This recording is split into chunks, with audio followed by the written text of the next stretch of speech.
are no fools on the heat. My people are no fools on the heat. You must let my people go, so we can rule from Cape to Cairo. You must free my people's sons, so we can rule our purpose land. Hello and good evening, ladies and gentlemen. Welcome to News Talk with your one and only anchor man, Chris Ano. And the message is, you must let our people go. The people of the southern Cameroons will call Ambazonia today. Once more, good evening and welcome to the broadcast, ladies and gentlemen. I am so excited you are tuned in to be part of this broadcast today. I bring you very, very exciting revelations today of what this struggle, the struggle for the free and independent Southern Cameroons goes through. Please, I ask you to go ahead and, as usual, hit your share button. Let us see the numbers jumping. And this happens to be our very new Facebook homepage. We are using this for the first time, and I can see the figures are very, very slow to come by here on Facebook. But we are here to stay. We are here to stay, and so please go ahead and hit the share button and let me know if you receive notifications or you are receiving notifications for this new Facebook page. Let me know if you are receiving notifications for the new Facebook page. Please hit your share button. Let the numbers jump. So much to bring to you today, and a very exciting panel that I bring also to you today. Please do not touch your remote as I am coming to you right back. Stay tuned.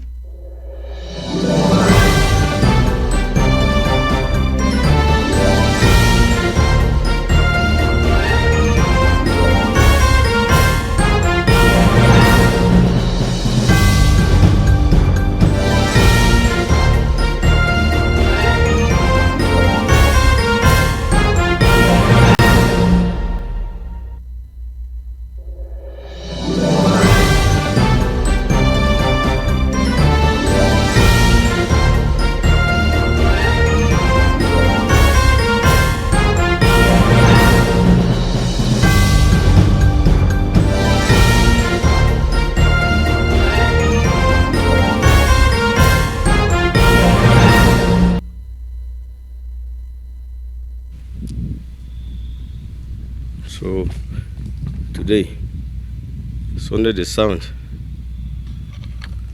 Today Sunday the 7th. Now see that dogs them. Now see that La Republic dogs them. Yes, General Wonyo and the Scott. Now see them. General Wonyo and the Scott. Now see them. Yes, shake no day. Today Sunday the 7th. General Wonyo and the Scott. When I see that dog them. Yes, 5 of them. Second motor. Shake in all day. General Wonyo and the Scott. Yes. Make a mind and know say they come for the land of no return. Shake come day. Shake come day. I see them. And the dog then daddy come up. The dog then daddy come up. Shoot. Baby.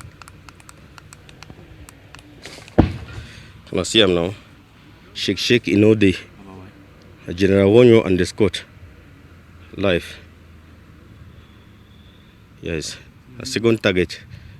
I go reach my target. My second target. Wanna see him? General Wonyo life. And the Scott. Shake in all day. Life.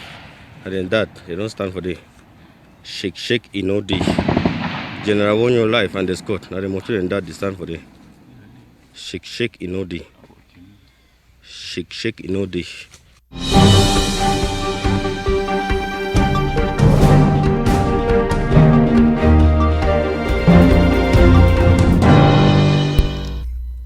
All right, ladies and gentlemen, again, thanks for tuning in. What you just saw there,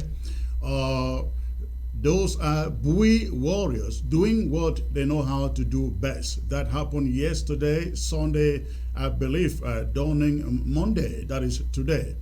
The Bui warriors once more took on the Republic du Cameroon forces, and we have learned that quite a number of French Cameroon occupying soldiers were decimated by the Bui warriors. And this has been going on from weeks to months and years, counting now. Bui warriors taking the battle, defending their fief, and giving La République du Cameroon soldiers a match for their money. That is what continues to happen in Bui County. We want to appreciate the restoration fighters for their resilience and their bravery in giving La République du Cameroon a good match for their money. We understand that what happened yesterday was something that hasn't happened in the past few months in that county, even when they have been fighting almost on a daily basis. What happened yesterday, these are not actually the videos of what happened yesterday with a big decimation.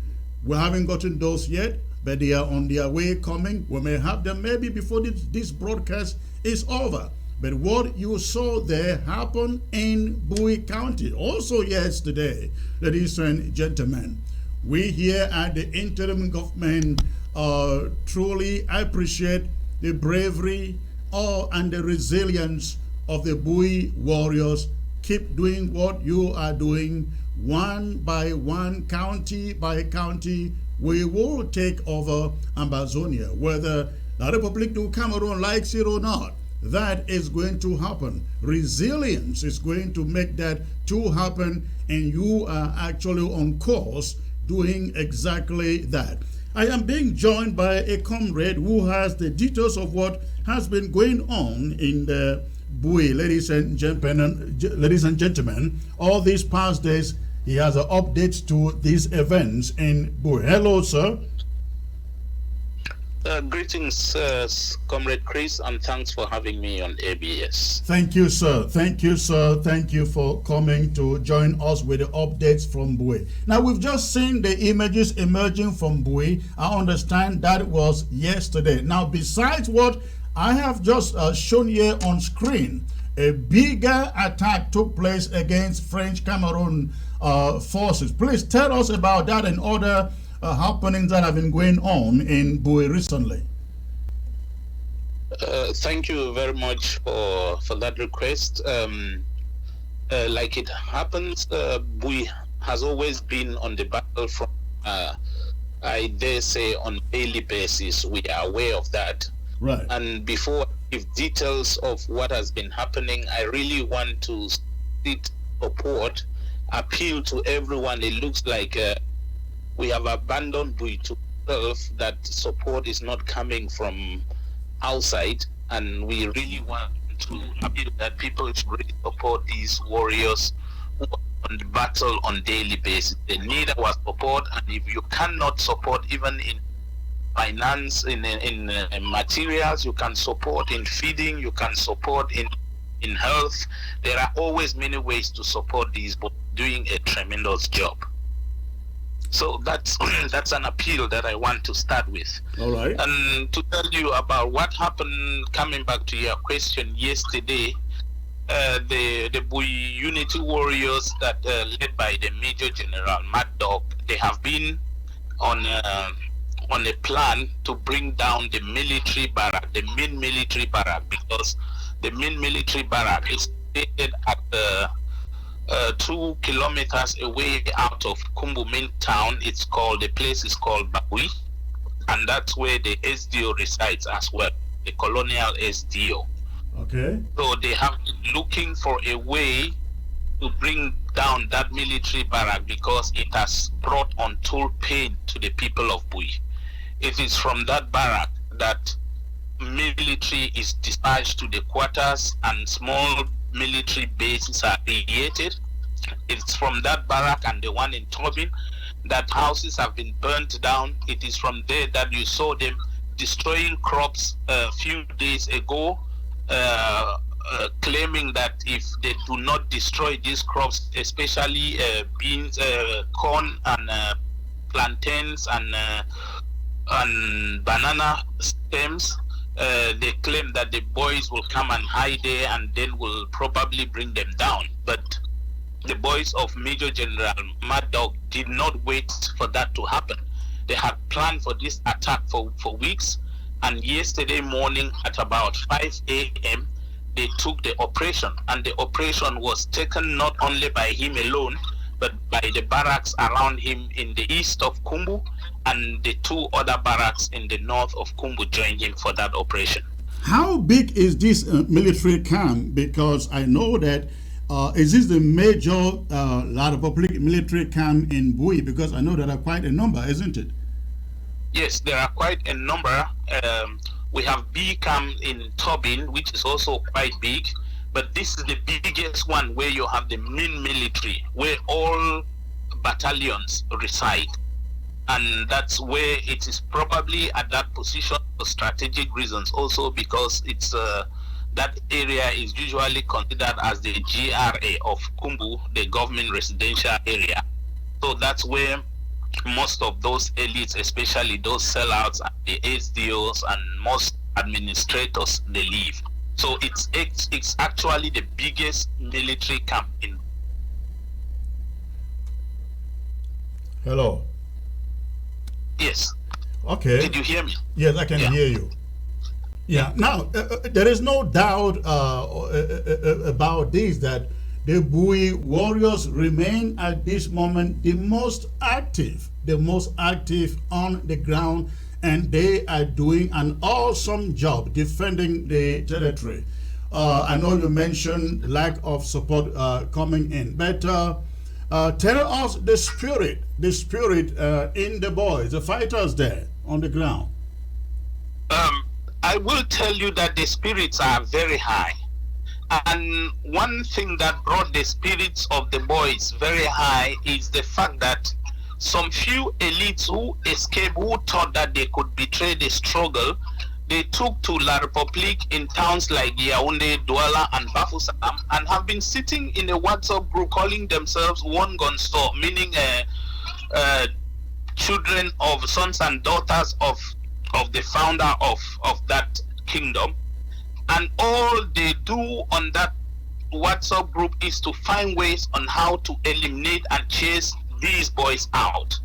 When the audios and the messages were leaked to these boys, they became highly spirited because they knew that what they are fighting for is freedom. And they've been asking questions for all the houses that have been burned down in Bui.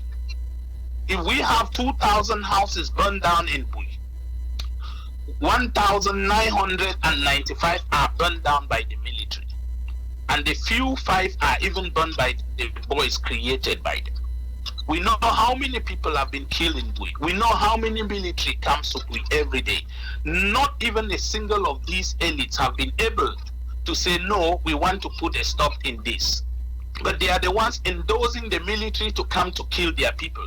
And that is why the Unity warriors have taken upon themselves as a habit and put up a very high spirit to defend homeland no matter what. So the spirits are very high, and that was demonstrated yesterday in 4 surgical attacks that we saw.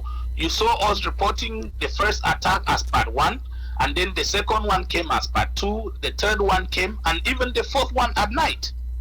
So you can see that the spirits are very high, and the boys are motivated and determined to stand for justice, to fight for justice, and to fight for the truth. Wonderful. Now tell us a little bit precisely what happened in this particular attack we are referring to, which we don't have the images yet, and the estimated number of casualties. First, if I were to give you the number of casualties, I will be doing myself a failure. But from the boys that took the action, I think they themselves are even unable to give the number of casualties because they were really heavy and high. And the launchers which they used, we are told they used 4 rocket launchers which hit the target. Okay. And these launchers, they attack the places which they hit were completely destroyed and damaged. And they could hear the wailing and the screaming and the shoutings left and right, and some were even crying and shouting in French, and what kind of balok is this? What has this happened? Oh my God, see how many people have died, and so on. And we believe that in the days ahead, because the military cannot hide this, the number of casualties will be reported by them themselves. Of course. Because they are heavy and they are deadly. What time did this happen? 5 a.m. 5 a.m. Dawning Monday? Yes. Okay. 5 a.m. dawning Sunday, sorry, not Dawning Monday. Sunday, Today is Monday. okay. Yes, dawning Sunday, yeah. And so after that attack, we also had another one, dawning Sunday, which images were showing on the screen here. Am I correct? Yes, very correct. After that attack, Elite, as usual, decided to send more backups from Bamenda and Dop. They were coming in for reprisals because, each time there is an attack and the military loses, the civilians are always the victims. The homes and property are always the victims. So people were aware that there was going to be reprisals. And when the warriors, the Unity warriors, were tipped that 5 trucks were coming, they first of all converged at a small town which was about 2 kilometers away. They call it a town, a village, and that was to stop them from coming. That is where the second attack happened. Okay. And they fought again with the support of the warriors from Tadu. They call themselves the Air Force. Then we have the town boys who also came. And then a consignment of Unity warriors came from Zekwa, which is the Jakiri area. Right. The land forces, the M23, and we have the Black Vampires, the Black Tigers, and then we have the Black Avengers. These are the barracks that came in for backup. So they had 2 battles actually just within 3 kilometers of that stretch. Wow. And that is a backup. Where you see the explosion. That is where you see that explosion coming in at the 3rd battle. And that was a backup? Yes, that was backup, yeah. Okay, and I want to believe that none of the warriors was injured, correct?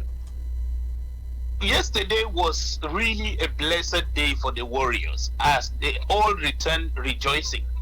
Actually, we choose not to send the video of how they were going and celebrating, but we will send that to you as well to watch the boys as they were rejoicing. Not even a single injury took place. And that was not even all. We saw them rejoicing. I think La Republique must have thought that the guerrillas were tired. And that is why in the evening, those who survived, we are told that some of them at Tobin, that is the administrative quarter, they converged at the prison, because that is the prison is where they have also another barrack where they are keeping militaries, and sometimes they take their casualties too. Okay. At the prison, they converge, and the few that survive, we are having a party and celebrating that they would have been dead.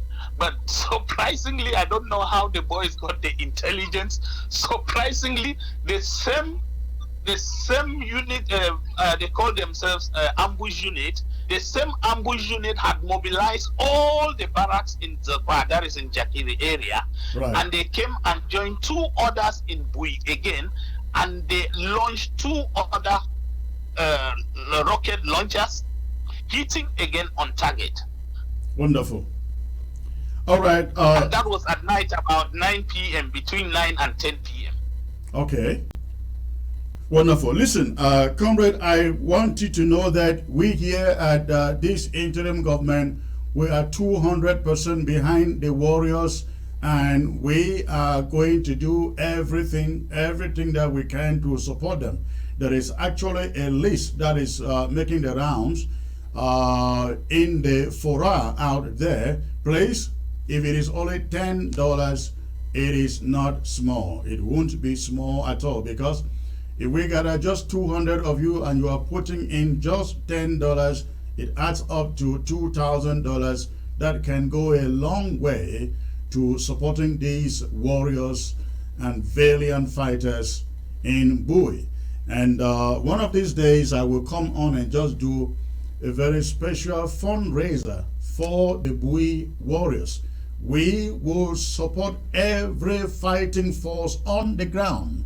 No matter to who they pay allegiance to, we will support them for as far as we see them doing what Ambazonians expect them to be doing. So you can take that message to them. They should expect to hear from us support-wise. Thank you for being here with me, sir. Thank you so much, and thank you for always inviting me. All right. You have a great night. All right, ladies and gentlemen, that was our comrade who has been following up and reporting on every development from Bui, especially on the work of the Bui warriors. When I come back in a second, I will be taking you into my first monologue for tonight. So please, I'd like you to stay put and do not touch your remote. After my monologue, I will take you in. I will bring you my panel for tonight to delve into the real issues.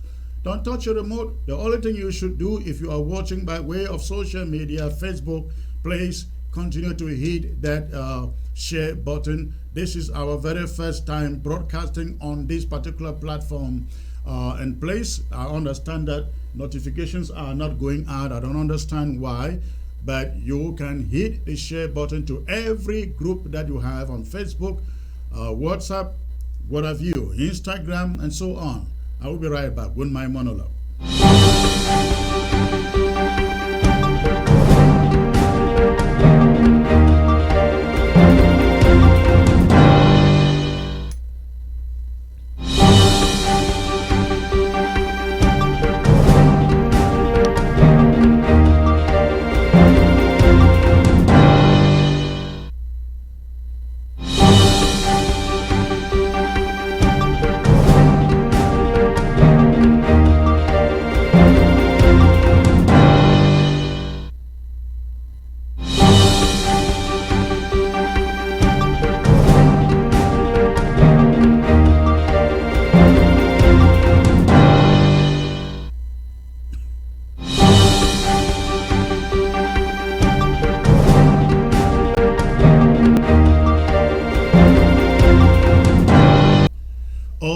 Ladies and gentlemen, I bring you my first monologue for tonight, and as you can see from your screen, it is titled, Are We Angry Enough?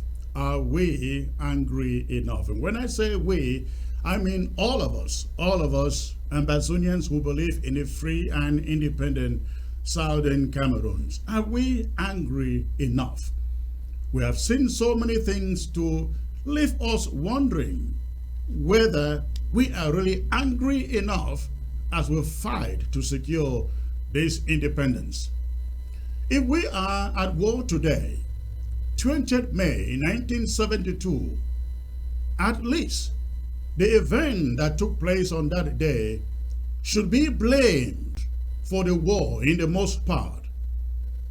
May 20th, 1972 is considered a deep-rooted cause to the war we are engaged in today against La République du Cameroon. The referendum of that day was not only fraudulent, rigged, and corrupt, it was utterly illegal, considering that Fumban had expressly stated that the form of state, the federal form of state of the two countries coming together, could not be changed. But on May 20, 1972, barely 11 years after that, they did just that. They changed the form of state. The referendum on a new constitution was proposed by Amadou Ahidjo. The new constitution replaced the federal system of government that had been in place since Cameroon gained independence from France and Britain in 1960 and 1961 respectively.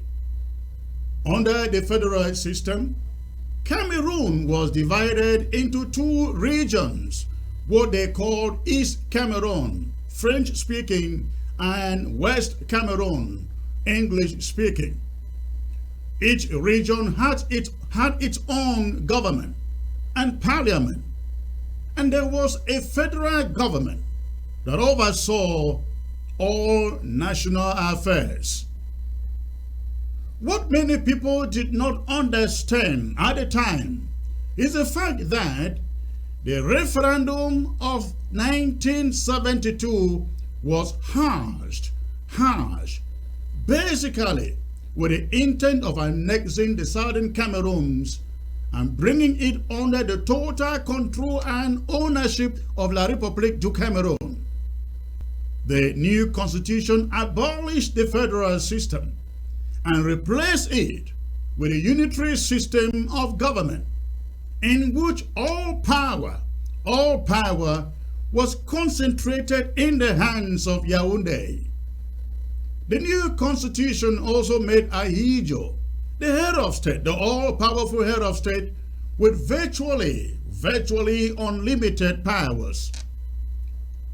Having constitutionally, but fraudulently obtained these powers, Yaoundé was set to embark on the crusade that Paul Biya described in France to Mo Ibrahim as a campaign to integrate the southern Cameroons into the larger community, that is, the majority Francophone state.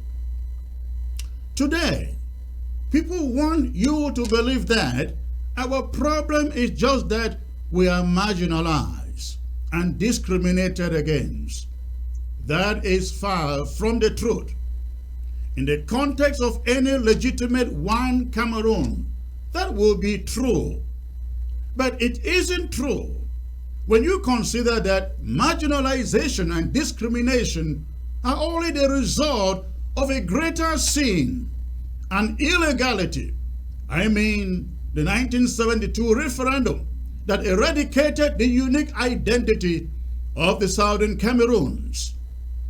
The referendum of 1972 reduced the southern Cameroons to a mere province that would now belong as in property right to Cameroon.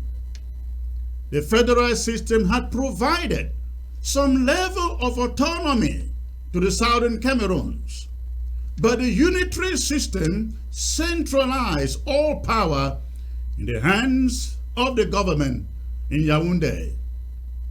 The arrangement reduced our influence and presence in that government.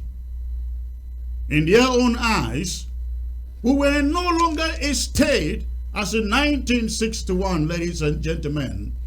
We were merely another province. The dismantling of our heritage began right there. They divided us into the northwest and the southwest. They would use one to fight against the other, then stay in the middle to take opportunity of the planted differences to conquer, control, and destroy us. This is the brief summary of why we are at war today. When we talk of the root causes to this conflict, the event of 20th May 1972 is at the core of it, the very core of it. La République du Cameroon did not start decimating our institutions, curtailing our rights, and marginalizing us until after this referendum in 1972. We were not familiar to the rule of the Dios, and the gendarmes until that event in 1972. We had our own government, our own parliament, and of course, our House of Chiefs too. There was no Northwest and Southwest. It was all Southern Cameroons, or West Cameroon, as they call it. They brought in the Procureur Generals, the Commissaire le Gouvernement, if I can pronounce that right, to replace our Attorney Generals and judges with a mission to enforce French law in the place of common law. Finding success here, they invaded our educational system too. They began replacing Anglo-Saxon teachers with Francophone teachers who could barely write or speak a word in the English language. Today, in our territory, our people are harassed, our people are tortured, and dumped behind bars at the least provocation, if any. You can barely travel 5 kilometers within our own territory without coming across at least 5 harassments, so-called security checkpoints. That's what is going on today. We must speak their language in our own land to feel a sense of belonging. They are in total control of our lands. And when they have to sell them or sell the lands, they sell it only to their fellow Francophones. They are the only ones qualified to buy it. Only their people work in top companies like Sonora, CDC, and others. Only their people sit in the board of these companies too. And the companies, they still pay taxes. They don't pay taxes to the local councils where the businesses are based. They continue to pay taxes to Douala and to Yaoundé. Of course, I can go on and on, but it will only mean repeating the requiem you already know. But the question I ask all of us today is, are we angry enough? Are we angry, really angry enough over this loot and injustice done to us? I don't think so. I really don't think so. On top of all of this, close to 60,000 of our people have been killed, making the case for justice. Think about the other thousands languishing behind bars just for demanding same justice. If we are truly angry enough, again, if we are truly angry enough, we will all resolve to sit and observe nothing called 20th May celebrations in our territory.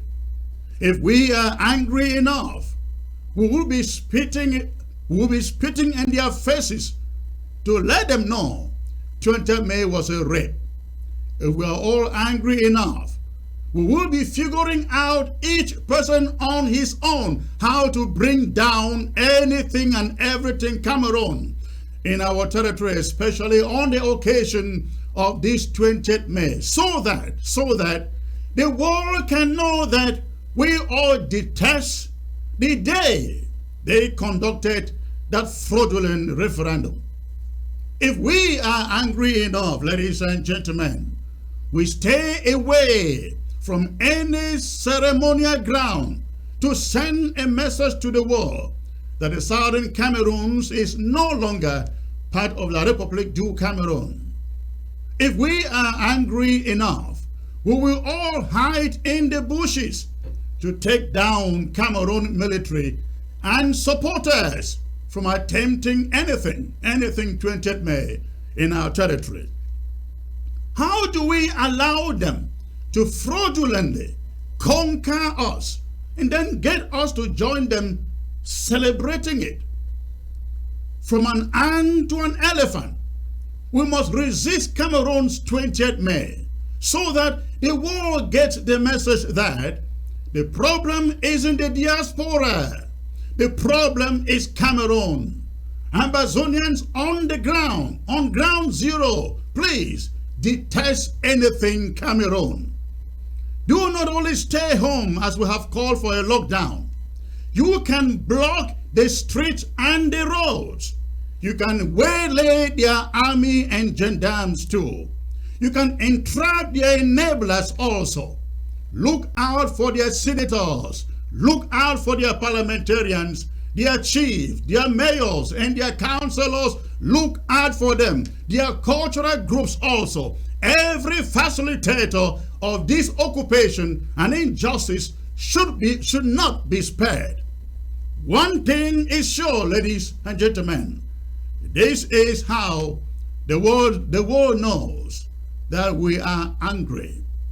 This is how the world knows how we are angry. And that is the first part of my monologue. I'd like to introduce to you my panel for today. I am having with me one person that you all know out there who has been the champion of this struggle from day number one. You could count him in 60 years ago. 60 years ago, he is one of the patriots who is still remaining alive to lead this generation to a free and independent Ambazonia. I am referring, ladies and gentlemen, to Pa Augustine Ndangam. Pa, good to have you, sir. I hope you can hear me. I hear you. Thank you, thank you. I am also being joined by one comrade who has also been at the forefront of this battle for a free and independent Southern Cameroon. You have read a lot from him and read a lot about him. He has been to places to champion the cause for a free and independent Ambazonia from the early days of this struggle. I'm here referring to the writer and the author you will read, Dennis Atemkun. Good to have you, sir. Thank you very much, Chris. Thank you. All right, great, awesome. I also have joining me from Europe, one strong independentist in the name of Agbo Derek. Good to have you, comrade. Thank you. You're welcome. All right, wonderful. Now let's just go take this my talking point briefly before we get to the subject of this referendum. And I will start with Pa Augustine out there. Pa, you were there. You witnessed this 1972 sham of a referendum. This is the referendum in which our people were made to vote yes and we. Am I correct? They were meant to vote yes or no, one of the two, not yes or we, because those are the same words in the French language and in English. They mean the same thing. Correct. It was meant to be yes and no, but it was actually yes and we. Yes. That's the ballot paper that was printed. If I knew this was going to be your introduction, I would have brought the ballot paper itself and show picture of it. No problem. We've seen it out there. It's out there in the social media. Right. So instead of you vote yes or no, the only answer was you vote yes we or yes. In other words, if you voted we, you accepted. You voted yes, you accepted. There was no dissenting voices. Yes, that's correct. All right. Now, it is called a referendum, or it was called a referendum. Many people today do not understand when we now talk about another referendum. They think that it is something still very close to, or still something like the 1972 referendum. I would like the three of you to please each take 1 minute, explain the difference between what we are demanding for now to what happened in 1972. Pa, I will start with you again. Thank you for that, Chris. Thank you for having us on this broadcast. Thank you for opening up this discussion. We are grateful that you attended this meeting in Washington, D.C.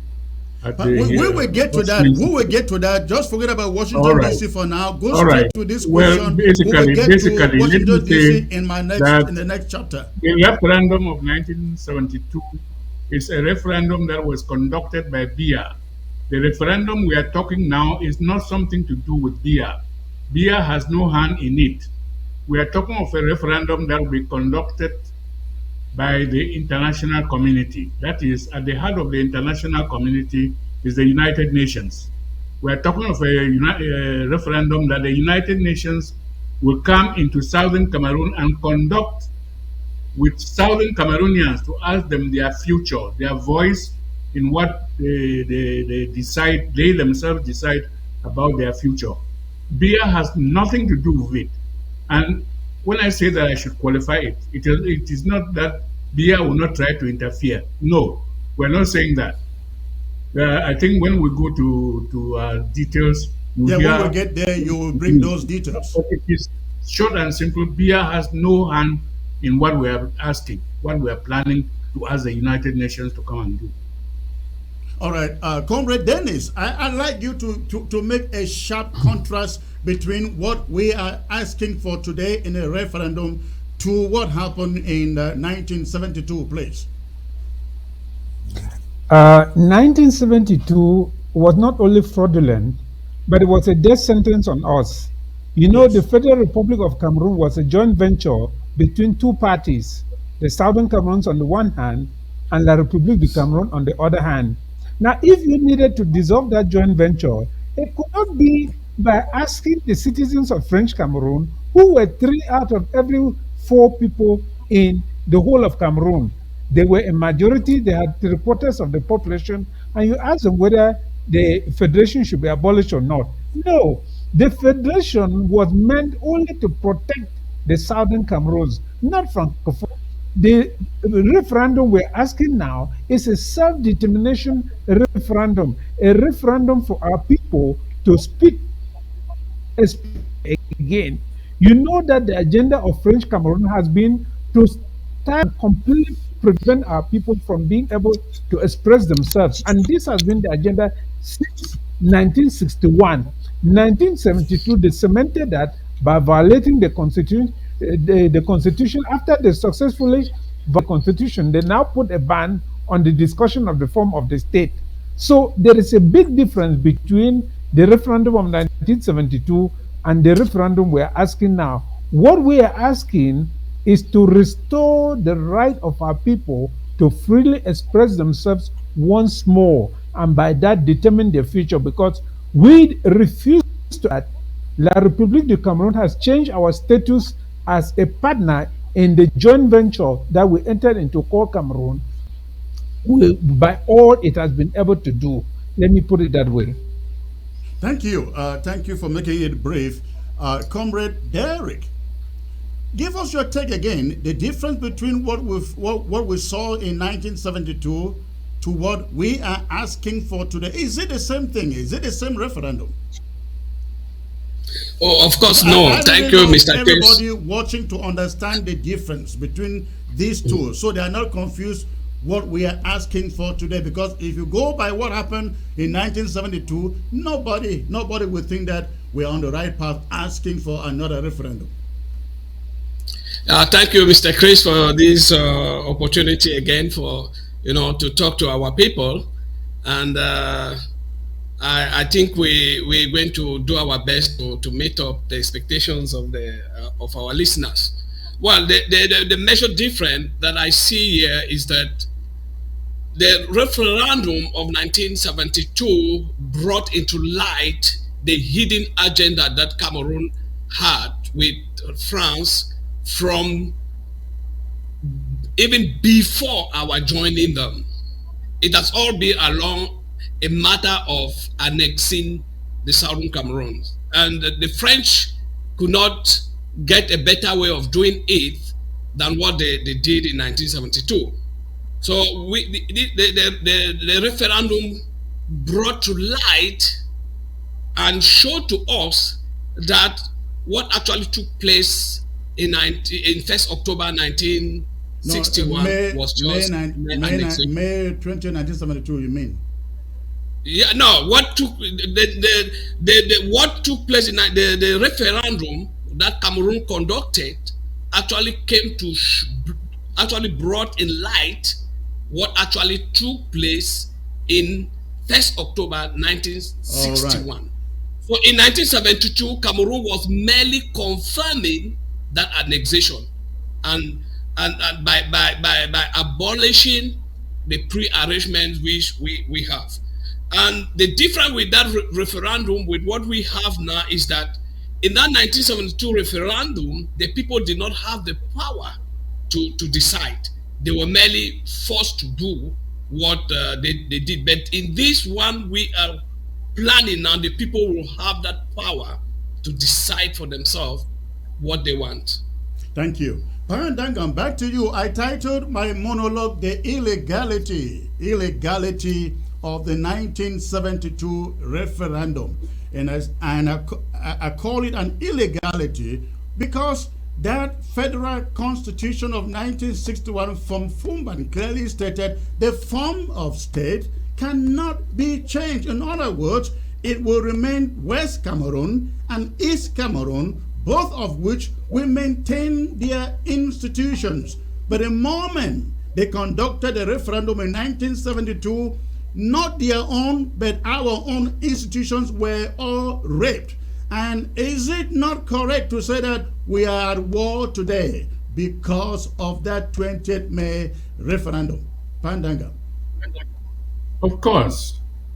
That referendum was not only a violation of the constitution, the federal constitution of Cameroon, which they themselves wrote and forced it on us.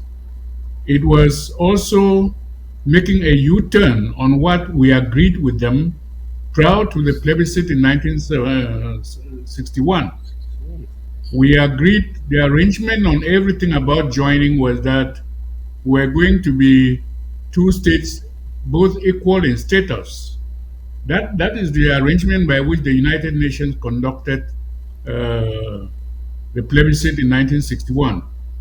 So for them to come in and use their population numbers, which obviously was above ours, to change what the Southern Cameroonians themselves voted with the understanding that they were coming to form a federal system of government, and they used their majority numbers to reverse that decision, which only Southern Cameroonians voted for in 1961, was absolutely wrong, absolutely unacceptable.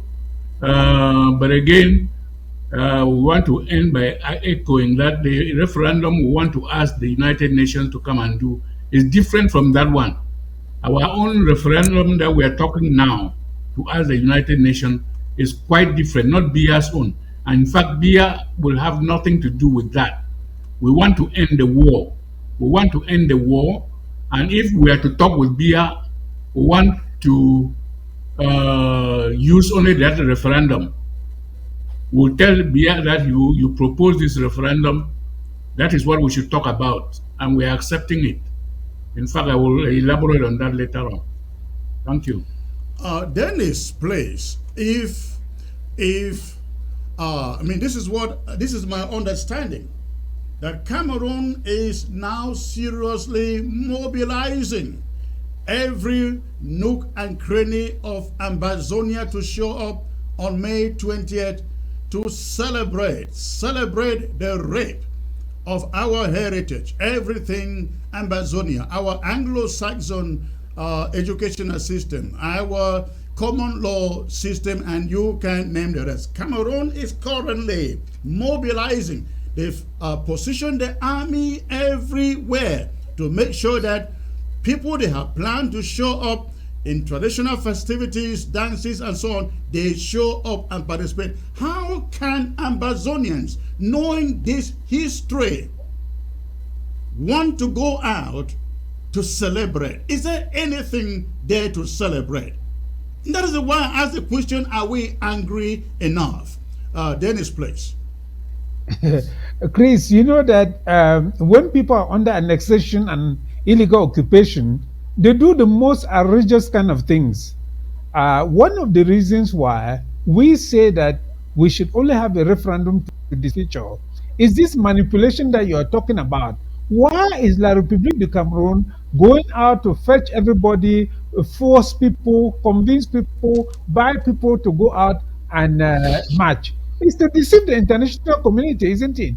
But now, Right. if you had the possibility for our people to speak freely, then that possibility for them to deceive people, to get chiefs to make motions of support, to get to get CPDM cronies to talk about one and indivisible Cameroon, all of that will come to nothing, isn't it? That will be the way to kill that manipulation once and for all. So they can do what they like, even if our people are forced to now. We want the chance for our people to express themselves freely. And when that expression is made, you will discover that it is like we used to have in the days of the one party system where all elections were 99.999%. And when freedom came, they discovered that it could no more be like that. So, La République du Cameroon will do that. We know it. But only to self deceive itself, to deceive itself and deceive the international community, but not minding asking the international community to support in a referendum in which are be able to express themselves freely once and for all. Thank you. Comrade Derek, are we angry enough? You have people in this struggle who want an independent Ambazonia. Support, they don't support. They don't participate in any way. And you have people who are going to join the caravan on ground zero with La République du Cameroon. I'm talking about all these chiefs, the senators, the parliamentarians, the councillors, all these cultural, so-called, and development groups. Shouldn't they, every Ambazonian, seize on this opportunity, knowing what we know, to stay away from anything 20th May celebrations in our territory? Yes, Comrade Peace, as you said, Raleigh, even in your monologue, we are not angry enough. And the question I ask myself, what can be the reason behind that? And I answer it myself by looking at the way our people have been manipulated all this while. You know, the history was hidden right from the beginning. You know, the people don't actually know what is going on, especially this young generation. They don't read, they don't research. And that we have to do. And because we don't do that, the colonizer is using that opportunity to do these manipulations they are carrying out with the help of even our own people, as you said. And to counter that, we need to start educating our people. And that is why I see this early introduction of this referendum to be very important, because it will go to educate our people on the importance of why we need a referendum in order to bring this war to an end. It will go further to make them know that their sovereign right is still in their hands, and it is only them who can make use of that sovereign right. They should not wait for the international community to come and tell them that this is your independence. They should not wait for any person like Mr. Bia. We have that right, and we can make use of that power. So we have to wake up, be more angry than Cameroon. You know, if we look, Cameroon before their independence, they were very angry people. Although the French succeeded in subduing them, but they showed that courage. They fought for their independence as compared to us Ambazonians. So if we want to take back that sovereignty that was stolen away for us, then we have to wake up, contribute in this liberation struggle, put the least item of our energy to make sure that this liberation struggle succeeds. Oh, Dangam, let me ask you this. When Albert Mukong was alive, every 20th May occasion, he will call for a national day of mourning. He is gone. What will you say? What message, if you had any, you will pass to Ambazonians on the ground today concerning this 20th May that is coming up in a few days? What message will you pass to them? I know they are watching you, they are listening to you, and they know that you are an authority in this struggle. What will you say to them? What I would say is simple. We don't participate in it, and anybody who wants to participate in it should go and participate over in French Cameroon site. It is their own idea. To us, a slave does not go out celebrating on the day he was captured. Correct. So I don't think any Amazonian should see even anybody celebrating in his own territory. It's as simple as that. Let those who want to organize celebration go and celebrate in French Cameroon. We are not part of it. As simple as that. As simple as that. Well, you heard it, ladies and gentlemen. No celebration of a referendum that made us slaves. No celebration of a referendum that turned us and our generations into slaves. Thank God we are ready. We are ready to undo that. But I'd like you to stay put. I will be right back in a second to come to you with the subject of this referendum that we are asking for today. Please do not touch your remote. The least you can, anything you want to do, all you can do is to hit your share button while I come back.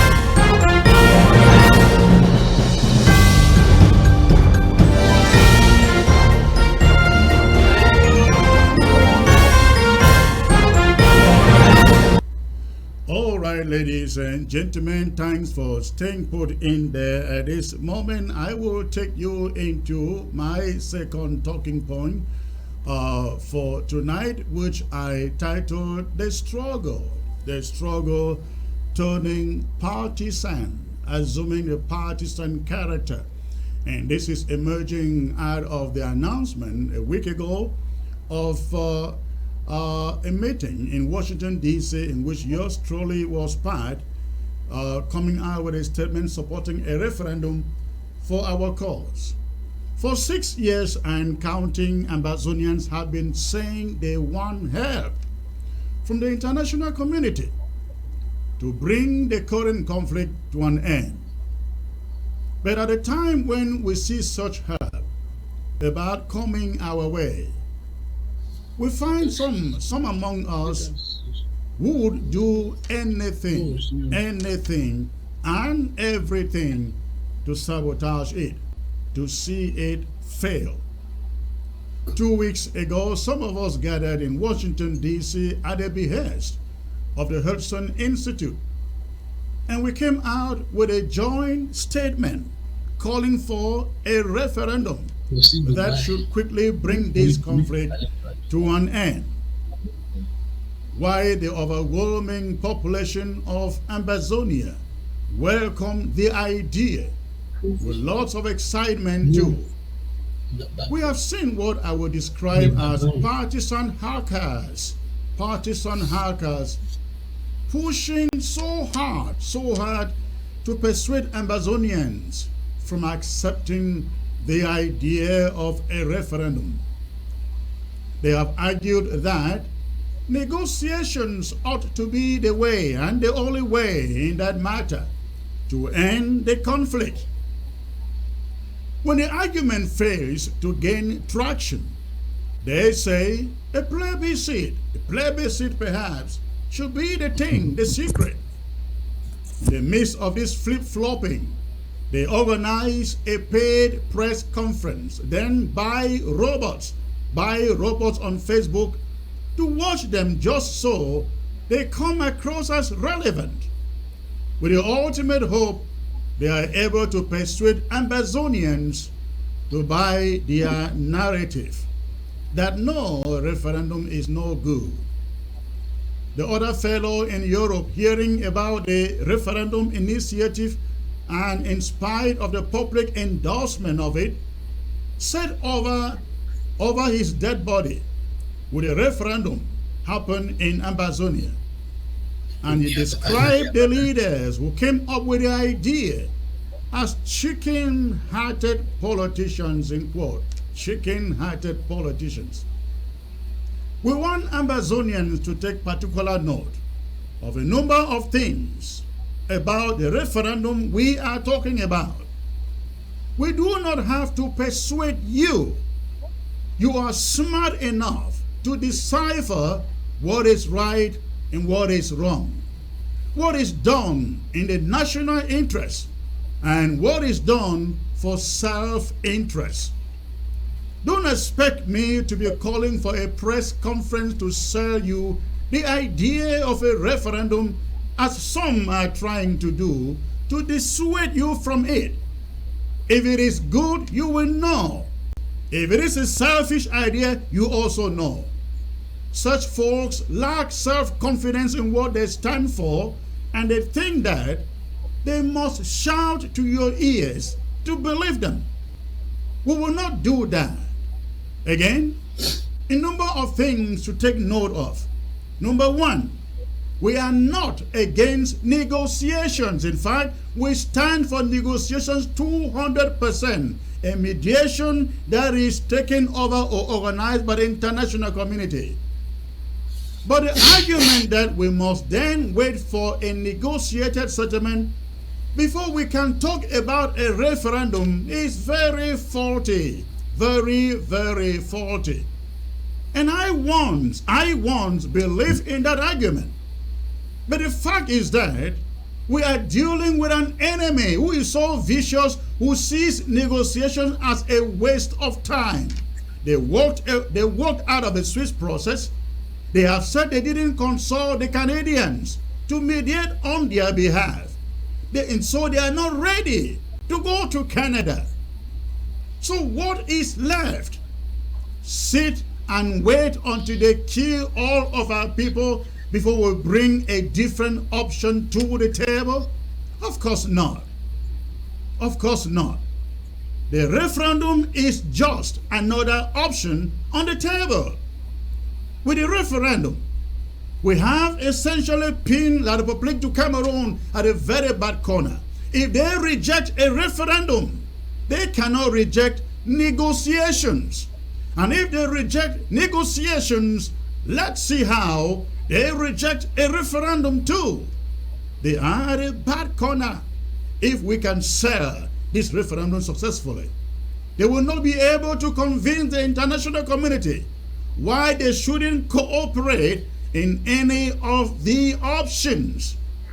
The referendum is the easiest route for La République du Cameroon to cut down the cost and their losses. The referendum provides them such a glaring opportunity to prove, as they say, that Amazonians are in the diaspora and that Anglophones living on ground zero want a one and indivisible special status Cameroon. They have an opportunity to prove it. In fact, this is the time for Cameroon to prove special status is the right thing for Amazonians by allowing for a simple vote by Amazonians. Anything short of this will be tantamount to the highest form of hypocrisy. let Cameroon put special status and independence to vote. If some of the leaders out there were not all just about power and themselves, they would realize that the referendum idea only adds value and avenues for the attainment of our goal. Take this to the bank. Cameroon is not going to sit on any negotiation table to concede to Ambazonia. We should be smart. The most they can do is suggest a federation of some kind. Instead of opposing a referendum, how about the simple idea of putting it on the table for a vote? Stay away from partisan hearts or partisan leaders. We have no country yet. And when I hear leaders who should be freedom fighters describing others as chicken-hearted politicians, I very much begin to wonder what they are in this struggle for. When some leaders begin to see everything wrong in an idea just because it is not originating from their camp, I begin also to wonder who they are fighting for. Anyone, ladies and gentlemen, anyone leader who is against what the majority of the people want is no longer fighting for Ambazonia. They are fighting for their own personal gains. They are fighting to remain relevant. That is what they are fighting for. Relevance. Relevance is the word. They are fighting just to take the lead and go to Boya as president so, and so. That is their business. That's what they are in here for. Let's follow ideas that free our land and our people, not men who want just power and control at all costs. We have international partners who will help us push this referendum idea. I promise you that we will push it. We will push it until we get it.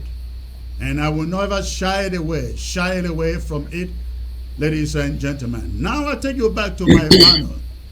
Fine, I start from you. You were in Washington, D.C. at this event where the idea of a referendum was put on table.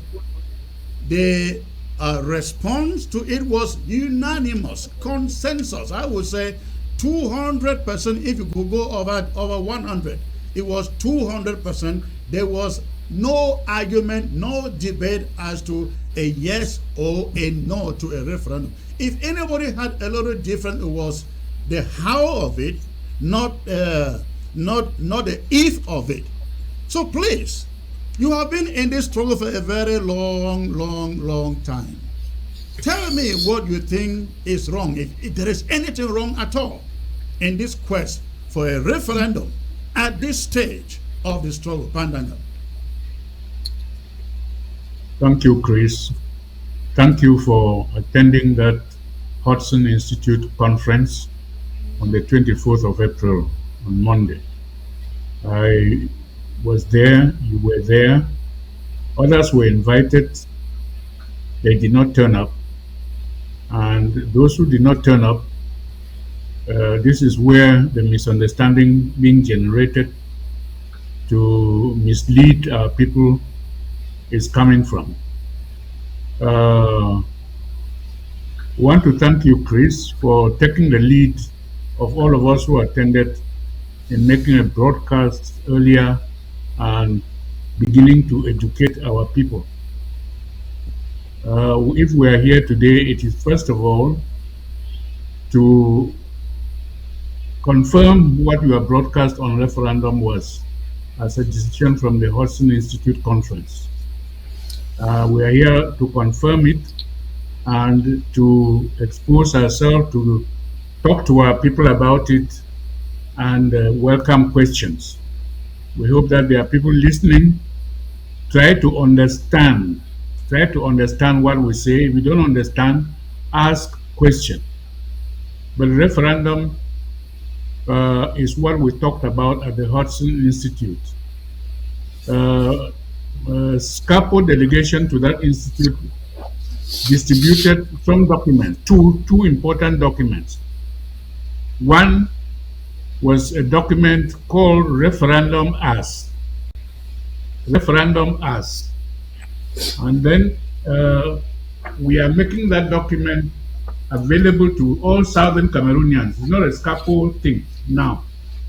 And I want to say here that those at home listening to us, go to scapo-online.org.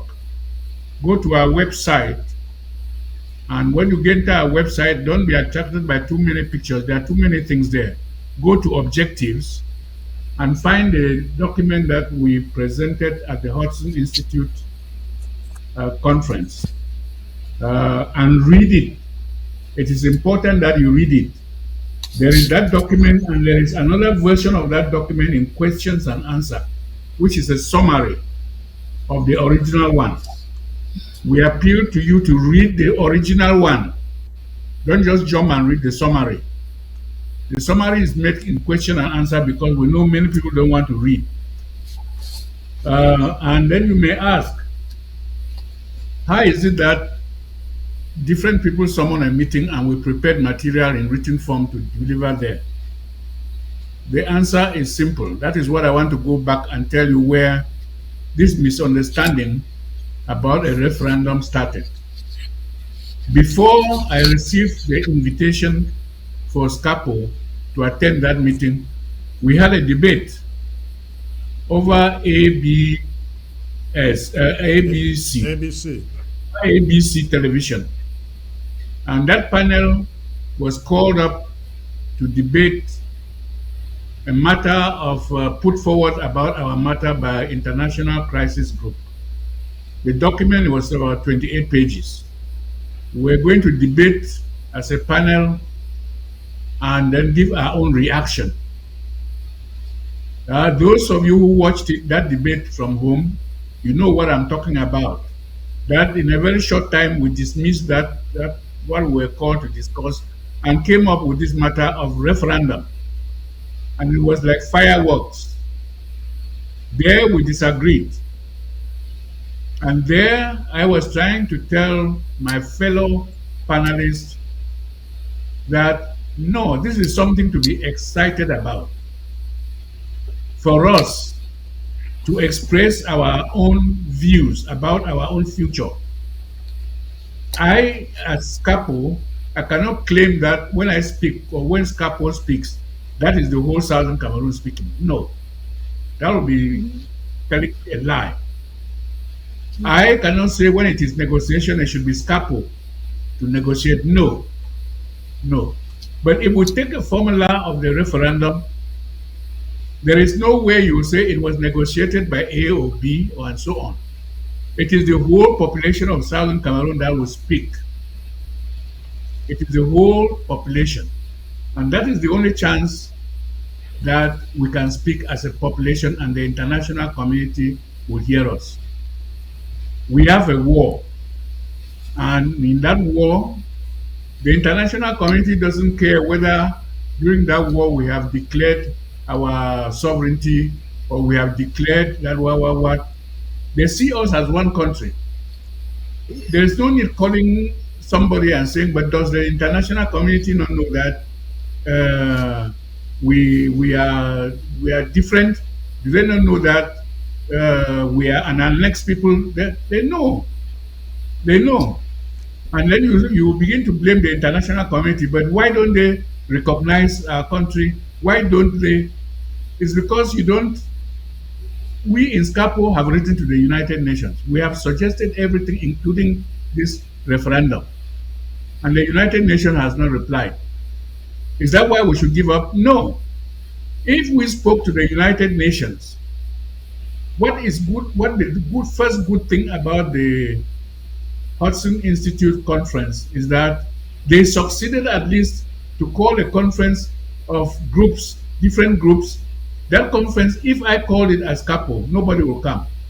If Chris called it as Greece. Nobody will come.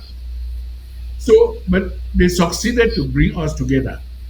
And the one thing that we decided there, all of us who attended, is that we should take this one idea of a referendum and all of us should rally around it, educate our people that this is our chance to tell the world what we want. This is our chance as a country, as a nation, to tell the world what we want about our future. Whether that future is a future with the Republic of Cameroon, or that future is a future about our independence, ruling ourselves within our international boundary and membership of the United Nations. That is one option. The one of being part of the Republic of Cameroon is one option. But we should take up this as a people and speak and give our own view about ourselves, about the future of our country, and have a referendum. This is a summary of the thing. Thank you. But Hold on there. Thank you. Hold on there. I see a message on my screen here that reads, where is that message? Okay, that message says some people were convoked by Hudson Institute to force them special status. A lot of leaders were never called. That is not true, isn't it? It isn't true. Because that is not we true. know of leaders who were invited. Some of them, as stated by Thibault Nash, live about 10 miles or 10 kilometers from that institute, and they refuse to show up. Yeah, that is correct. That is correct. There are leaders who were invited, including the people of the AB, where we held that first debate. They were invited. They did not come. So if you did not come and those who met unanimously adopted this, please try to understand what the referendum is about. It is not something that BIA is going to come and conduct it, or something that the United Nations will come and connive with BIA to conduct the thing. No. It will happen only as they have done it elsewhere. And in that debate over ABC,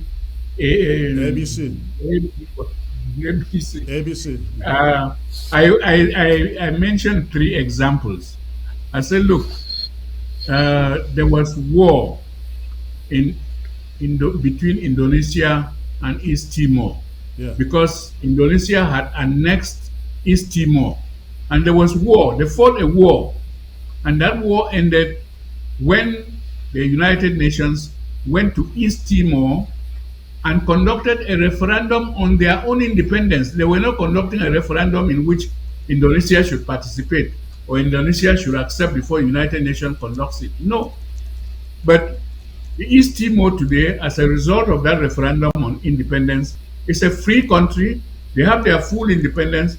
They are a member, they gained their membership into the United Nations. I mentioned that in that debate where we're supposed to be talking about international this thing, about the reaction of international crisis group. I mentioned East Timor. The next place I mentioned was Eritrea and Ethiopia. There was war between Ethiopia and Eritrea. And the story of Eritrea is exactly like our own. They were an Italian colony. When the time for independence came, the United Nations was caught in between whether they should give them their full independence or they should force them to refederate with a neighboring country. And the United Nations sent 5 countries, a committee of 5 people, to go and find out and come and write a report what the United Nations position should be. That 5 countries went and came back with 2 reports. 3 countries, the majority, said that the United Nations should impose a federation between Eritrea and Ethiopia. A minority report of 2 countries said that no, that will bring problems in future. The United Nations should just grant the people their independence, straight out. Well, the United Nations worked according to the majority report. They forced Eritrea to be federation with Ethiopia. Now, before long, Ethiopia annexed Eritrea, exactly like our own. They annexed. And after annexation, they did what they were doing in Eritrea exactly as the Republic of Cameroon is doing today in southern Cameroon. So these people went to war, and their own war went on for many years. And in the end, it was the United Nations that went to Eritrea with a referendum to end the war and to give Eritrea their own independence. That is how the war between Eritrea and Ethiopia ended. A UN referendum. And Right. today We have Eritrea so is many member of of the those. United Nations. We have Now, so. finally, I mentioned South Sudan. It's the same thing. There was war because North Sudan was dominating the Christian South. There are Muslims in the South, Islam in the South, in the North. They were dominating the minority in the South. And the United Nations, when they conducted a referendum, granted South Sudan their independence, and the war ended. So I was saying, I'm excited about United Nations coming into southern Cameroon and conducting a referendum the same as they did in East Timor, they did in Eritrea, they did in South Sudan. But as those who were watching at home and maybe watching this one too, notice it was fireworks. I was saying these three things. But I'm you glad you that in the meeting, you were Ambassador swallowed Kibo amongst Nagi, the power against. All uh, right, thanks. I'm Let me glad get that to Kibo Dennis. Nagi mentioned these Let me very get three to countries and let me get to mentioned added some. let me get to Dennis. Thank you for that historical background. Let me get to Dennis. I'm sure you have read some posts out there, especially one from Tumasang Martin and Sako Ekome, who say that, well, it's supposed to be negotiation before before you can bring up the idea of a referendum. It makes sense. I used to think of that too, and I actually argued for that option. But when you look at the way, the direction, the trend in which things are going, Cameroon is not ready. She is calling the bluff of any international authority calling for negotiations. The question becomes, explain to our people watching why waiting for negotiations isn't the only route to pursue at the moment. Why the referendum becomes a bigger and a very doable option. Dennis, please. Comrade Chris. Now, you see, people don't spend a lot of time reflecting on these things. Let me just ask you, if you went into negotiations with La République du Cameroon today, what are you going to negotiate on? I want to understand. You see, because people just say negotiation, dialogue, dialogue, dialogue. Now, you must have an issue. The both sides must agree on the issue that is in contention for you people to negotiate. What has La République told you that they agree with us that this is the issue in contention? That first of all, there is nothing that you can go and negotiate with La République today about anything at all. Because you say they have annexed you, they say they have not annexed you. So you will not be able to resolve it. Dialogue has no tools to deal with legal matters. The difference between La République du Cameroon and the Southern Cameroons is legal. We are making claims, they are making claims, they are claiming our territory, they are claiming that we don't have a right to self-determination. We say we own our territory and we say we have a right to self-determination. How can dialogue resolve that? Dialogue cannot resolve it. If we had access to a court, we would challenge La République to bring its proofs that it owns our territory. We will be able to sort out the matter and the court will declare who has reason or who doesn't have reason. Now, in the absence of a court of law, what do you have? You find a situation where La République is consistently evading dialogue.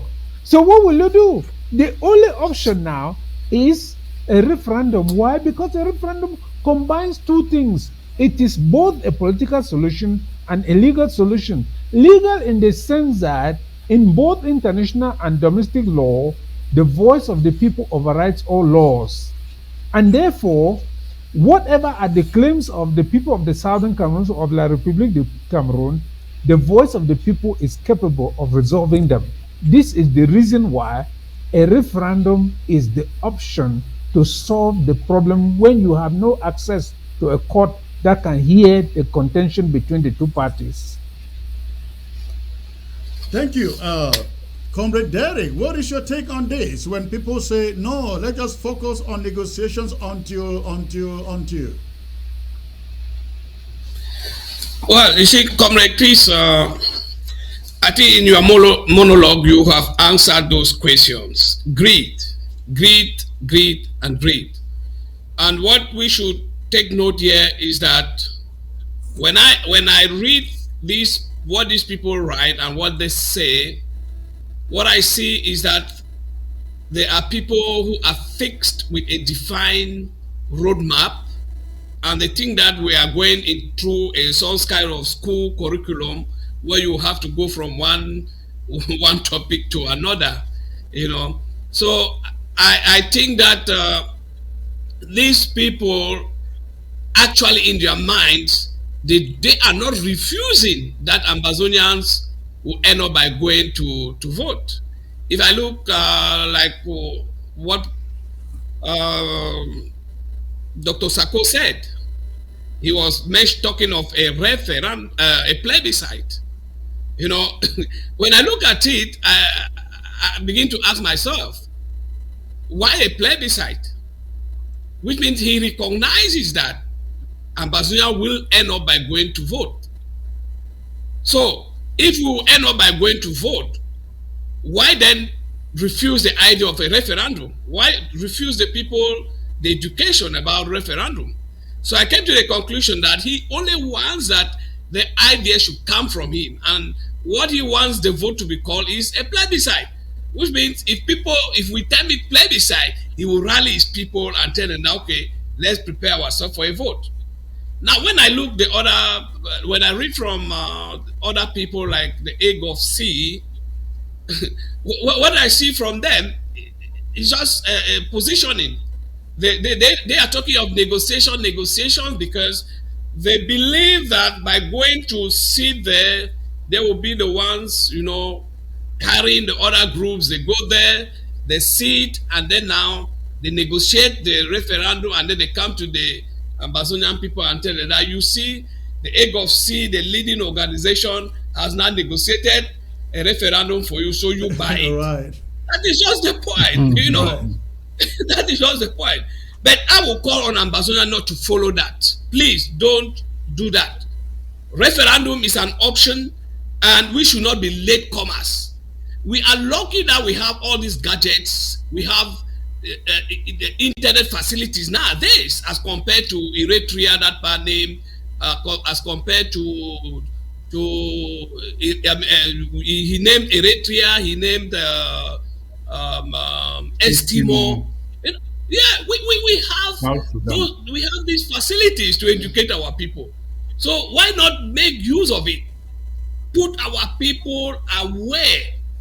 A referendum is not coming to put away self-defense. No, but it's rather coming to fortify the self-defense, making us to understand why we are fighting, why we should defend ourselves.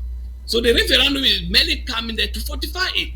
So our people should not be afraid that educating ourselves on a referendum will stop all those things, as some of these groups are trying to put it.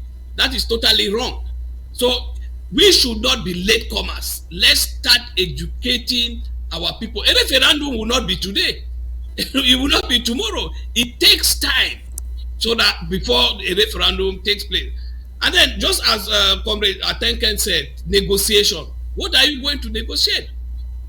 Even if a referendum is coming today, there will be some level of negotiation. Correct. For example, Cameroon will be consulted.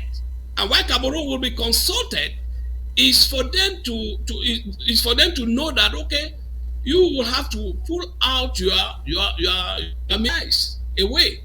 Likewise, Amazonians, they will be consulted and say, okay, pull out your self-defense group aside and let the UN come and create a buffer zone so that the people now can exercise that right. All those things are part of negotiations. So when they talk of negotiations, I don't understand what they mean. And there's one thing about negotiation. Let Ambazonia don't think that a negotiation will always be when they will gather people in a hall. No. Negotiation can be done in many ways. Through correspondences, that's letters, they can done through phones. The mediator can travel from one person to the other and then come out with the resolution of the people. So they don't need to come in a hall, just as some of these our brothers believe that they will have to gather in Canada or gather somewhere before and then they express what they want. No, negotiations are ongoing, and we can bring in referendum as part of that negotiation. We start negotiating with the international community, selling it to them, telling them that we want this referendum so that our people can express ourselves. And likewise, Cameroon will also talk to them and say, okay, look, we need a referendum. What is your take on that? And obviously, as Mr. Dr. Atemkem said, they will not want, because calling for a referendum is actually approving secession, as they call it, because they know that our people will vote more than 99.9% to be free. Comrade Atemken, let me get back to you before getting to Pa and Dangam there. Our people are so used to Cameroon rigging every form of election in that country to the extent that the number one fear in the minds of people on the ground is Cameroon will rig, Cameroon will rig, Cameroon will rig a referendum vote. How do you explain to the people that Cameroon cannot rig a referendum vote that is not organized by her? Comrade Chris, now people are saying that simply out of ignorance. They have not looked at other previous cases where the international community helped to organize elections for people to express themselves freely. Now, if you want to understand this thing very well, first of all, look at the rigging mechanism in La République du Cameroon. They rig by controlling the registration. They rig by controlling the voting material. Now, if in our own referendum, whatever we do, we ensure that La République du Cameroon does not control the voting material, it does not control the result, and does not control the registration. By what miracle will it rig the elections? Tell me. So people speak all kinds of things from the top of their heads. People say, though, that they may use the francophone population in our territory to rig the election. No, you see, okay, the principle in international referenda is that, first of all, you agree on the criteria for eligibility. In the case of South Sudan, for example, they agreed that anybody who had been permanently resident in South Sudan by 1957, or whose both or one of their parents were South Sudanese, had a right to vote. Now, with us, this is the same principle we use. So once we do that principle now, it will be very easy to ensure that we don't use La République du Cameroon identity cards at all. Now, put that aside, Comrade Chris. If we wanted to find a system that they could not rig, we can do the registration LGA by LGA. And in the big towns like Kumba and Bamenda, we use the traditional meeting houses from the southern Cameroons. Now, who is not a LBLM person, we impersonate a LBLM person and come to a LBLM meeting house to register? Tell me. So, we are not yet at the point of the modalities, because those modalities will be negotiated in a conference together with La République du Cameroon. What I want our people to understand clearly is that An internationally supervised referendum is not like a local Cameroon election. A LECAM, the sous-prefects, the chiefs, and so on will have nothing to do with it. So let them rest assured about that. Even if they have something to do with it, we are competent enough if we are careful and we are thinking clearly to sit down and look at all those circumstances and strategize and eliminate the degree to which La Republic can infiltrate or do anything. Ask yourself, Comrade Chris, we are voting in our territory, not in La République du Cameroon. How will La République invade the polling stations? Tell me. How will La République du Cameroon invade the polling stations to infiltrate it with its own people? Now we can say that wherever there is a concentration, they can ferry. I mean, I'm just being the devil's advocate here, yeah, but they can yes, ferry the population from Douala, from Bunda, and also so on to yes, right? but before then we have already established how many people were actually registered. So even if they ferry that population, they will be unable to influence anything. Just because those people will not be registered. Because remember, as I've said, this is an election in which we also have a strong say. We are following up the process minute by minute. The international community is controlling it. So ELECAM and all those manipulations that La Republic uses to rig elections will not be found. Now, ask yourself the other question. But how many percent can La République du Cameroun rig it? Now, if we say that our population is 8 million, can La Republic du Cameroon inflate it by another 3 or 4 million or 2 million? No. So all of these fears, of course, all of these fears are because people are not thinking deeply about all of these things. And I assure our people that they should rest assured, they should not be misled by leaders who want their own relevance, who are saying, oh, why are you talking about referendum? A referendum will come only after war, this and that. Nobody has told them that a referendum will come by magic. If we want to force La République du Cameroon, let us continue to do so. We have urged that even though we call for a referendum, we call for ground defense to continue because no colonial master has ever voluntarily accepted that its colony should go. So La République will continue to fight on until it is pressed, both by the international community and by our own action, to accept the principle of a referendum. Remember that La République du Cameroon will never accept a court case because it knows that it has no case whatsoever. It has absolutely no case.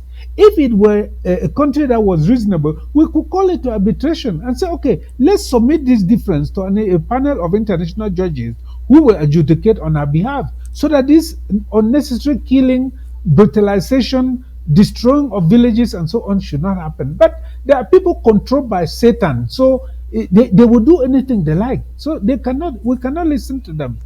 But the idea of a referendum is a wonderful idea because the first thing it does is that it undercuts all those people who are pretending to speak for the Southern Cameroons, the chiefs, the elites, those La Republic can buy, fake leaders, and so on. All of them will become irrelevant. And that is why the struggle is on now to make sure that the referendum doesn't succeed, because once it succeeds, their relevance is finished. So they cannot do that anymore. So a referendum is a wonderful tool in our hands. Before now, they gave us special status. All the initiative was with La République du Cameroon. It gave us special status. Some of us were saying we are looking for recognition. Others were saying we are fighting to the last person. All of that is irrelevant. We now understand where we are moving to a referendum. So we know that until La République du Cameroon accepts a referendum, the end of the matter is not there. And the referendum serves a very important purpose. It is not only for our people to express themselves, but it also enables the international community to recognize us as soon as that referendum is over. Because without it, look at the case of Somaliland.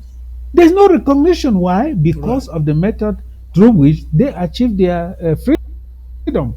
Referendum plays two very important roles. First of all, it gives our people a voice. And I say, I am an independentist, but I will not prevent a federalist from expressing himself. He too is a Southern Cameroonian. He has a right to express himself. So therefore, the idea of a referendum is the idea that enables all shades of opinion in Ambazonia to express themselves. At the same time, it will ensure that all those people manipulating, moving around, making motions of support, thinking that they will influence anything, we undercut them completely. They have no more any role. They are wasting their time giving motions of support and singing one and indivisible Cameroon from morning to night. It means nothing to us then. Well, thank you. And let me add a point to the idea of La Republic ferrying people from their country to cross over and vote in Ambazonia. And I have always said, as you said here, let's assume we are 8 million of us, as it is said to be. And 4 million, 4 million, just 4 million are registered to vote. Can La Republic du Cameroon bring in or ferry in 3 million people from across the Mongo and Matasem to vote in Ambazonia? Of course, it is impossible. It is impossible. So this idea that, oh, La Republic is going to bring in people to vote from Bunda, Bafoussam, Chang, Douala, Lum, and so on, Komsamba, it cannot work. It cannot work. And I would also like to add that we should not forget there is no single country where a referendum has been conducted for independence except in the developed world, and you cannot say in those situations the vote was rigged. No, absolutely not. Where the United Nations has conducted this referenda for independence, no single country has lost it. So, Panda Gama, come back to you. Some people are saying that you take this referendum to the villages and you have it conducted in chief palaces. We know how close they are. These chief palaces are to the government in Yaoundé. Will you accept that this referenda or referendum be conducted in any chief palace in Ambazonia? Pandanga? Absolutely no. I don't see people hear the word referendum and their mind only they see the thing through the eyeglasses of the Republic of Cameroon. This is what we are proposing is a referendum exclusively for Southern Cameroonians to decide their future. The very fact that is what we are asking means that whether chief or CPDM or BS government or what, trying to frustrate is already irrelevant from the title of the referendum we are asking. And whether they will try to infiltrate or carry population to do what, of course they will do that. They will try to do that. But if we have planned the thing ourselves to us, we have not gone into details. Since we took that decision in Hudson Institute, we have not met to start the process, what it should be or what the question should be, who should register, how will we do the registration so that these people who are not part of the referendum don't interfere, or if they try to interfere, it will not work. We've not gone into that. Those are matters of details. What we are saying here is that a referendum is something, if you understand as a Southern Cameroonian, about ending our war, about deciding our future ourselves. If you understand these two things, you'll be excited you'll be excited that we should go for it. We should not see it through the lens of difficulty, these people will interfere. Of course, they will try to interfere. But that is not the way we should see whether a referendum is good. I am excited about it. And also, we are talking about building a democratic society. We should learn to begin to tolerate the political views of other citizens apart from our own. We started this struggle in 1993 with 4 of our lawyers, brilliant lawyers. Of that 4, if today Lawyer Munzu is talking about federation, that is his right. Nobody should attack him. No. What we should be saying is all of us should accept the referendum formula. All of us go allow every Southern Cameroonian's opinion. to be expressed, he will campaign. I cannot, because I believe in that we should separate, we should get our full independence, be member of the United Nations, impose that idea on say, no, Dr. Munzu ought not to be saying this, or we talk with him. No, he has a right to his views. We should only convince everybody that we should all put those views to the entire electorate of Southern Cameroons. And whoever, if the opinion of the people who want federation wins, fine, we should accept it. That's democracy. But I would be telling a lie or assuming. The best thing is that please go to our website, SCAPO website. I've given the thing, and read this report on the objectives in the at scapo-online.org. Read this report that we made. This is a report of a referendum we conducted ourselves. And in it, you will see that the Republic did everything possible to disrupt that referendum in 1995. The report is all inside here. We sent this report to the United Nations. And whether they will interfere and succeed, no, they cannot. They cannot succeed. The United Nations itself coming to do it knows that the La Republic wouldn't just say go, or they will fight to disrupt. But that's not why we should take fear and leave out something that is the best option we have for ending our war, for getting our full independence, and for being membership of the United Nations. Thank you.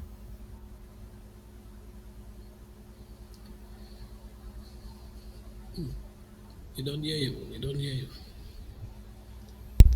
Sorry about that. I hope you can hear me now. Yeah. Yeah, Comrade Yes. Derek, we're going to be opening the phone lines soon. But before we get there, do you believe that given the powers at play here within Cameroon, we are talking about the French, the Chinese, the Russians, who have all entered into some forms of a collaboration with Cameroon? Do you think the United Nations is capable of conducting a free and fair referendum should they agree to carry out one? Well, of course, I do agree. You know, I am very convinced, because who is the United Nations? We are part of the United Nations. We are part of them. When we talk of international body, there will be no referendum without Ambazonians being totally involved. We here in the diaspora, I told my family that I will be coming down to campaign. I will vote in my village, I will vote there. I will not go and vote in Boya or any place. I will go down to my village, and when I go to my village, I will not even vote in Edna. I will go to my quarter where my family is. Everybody knows my family. That is where I will go and vote.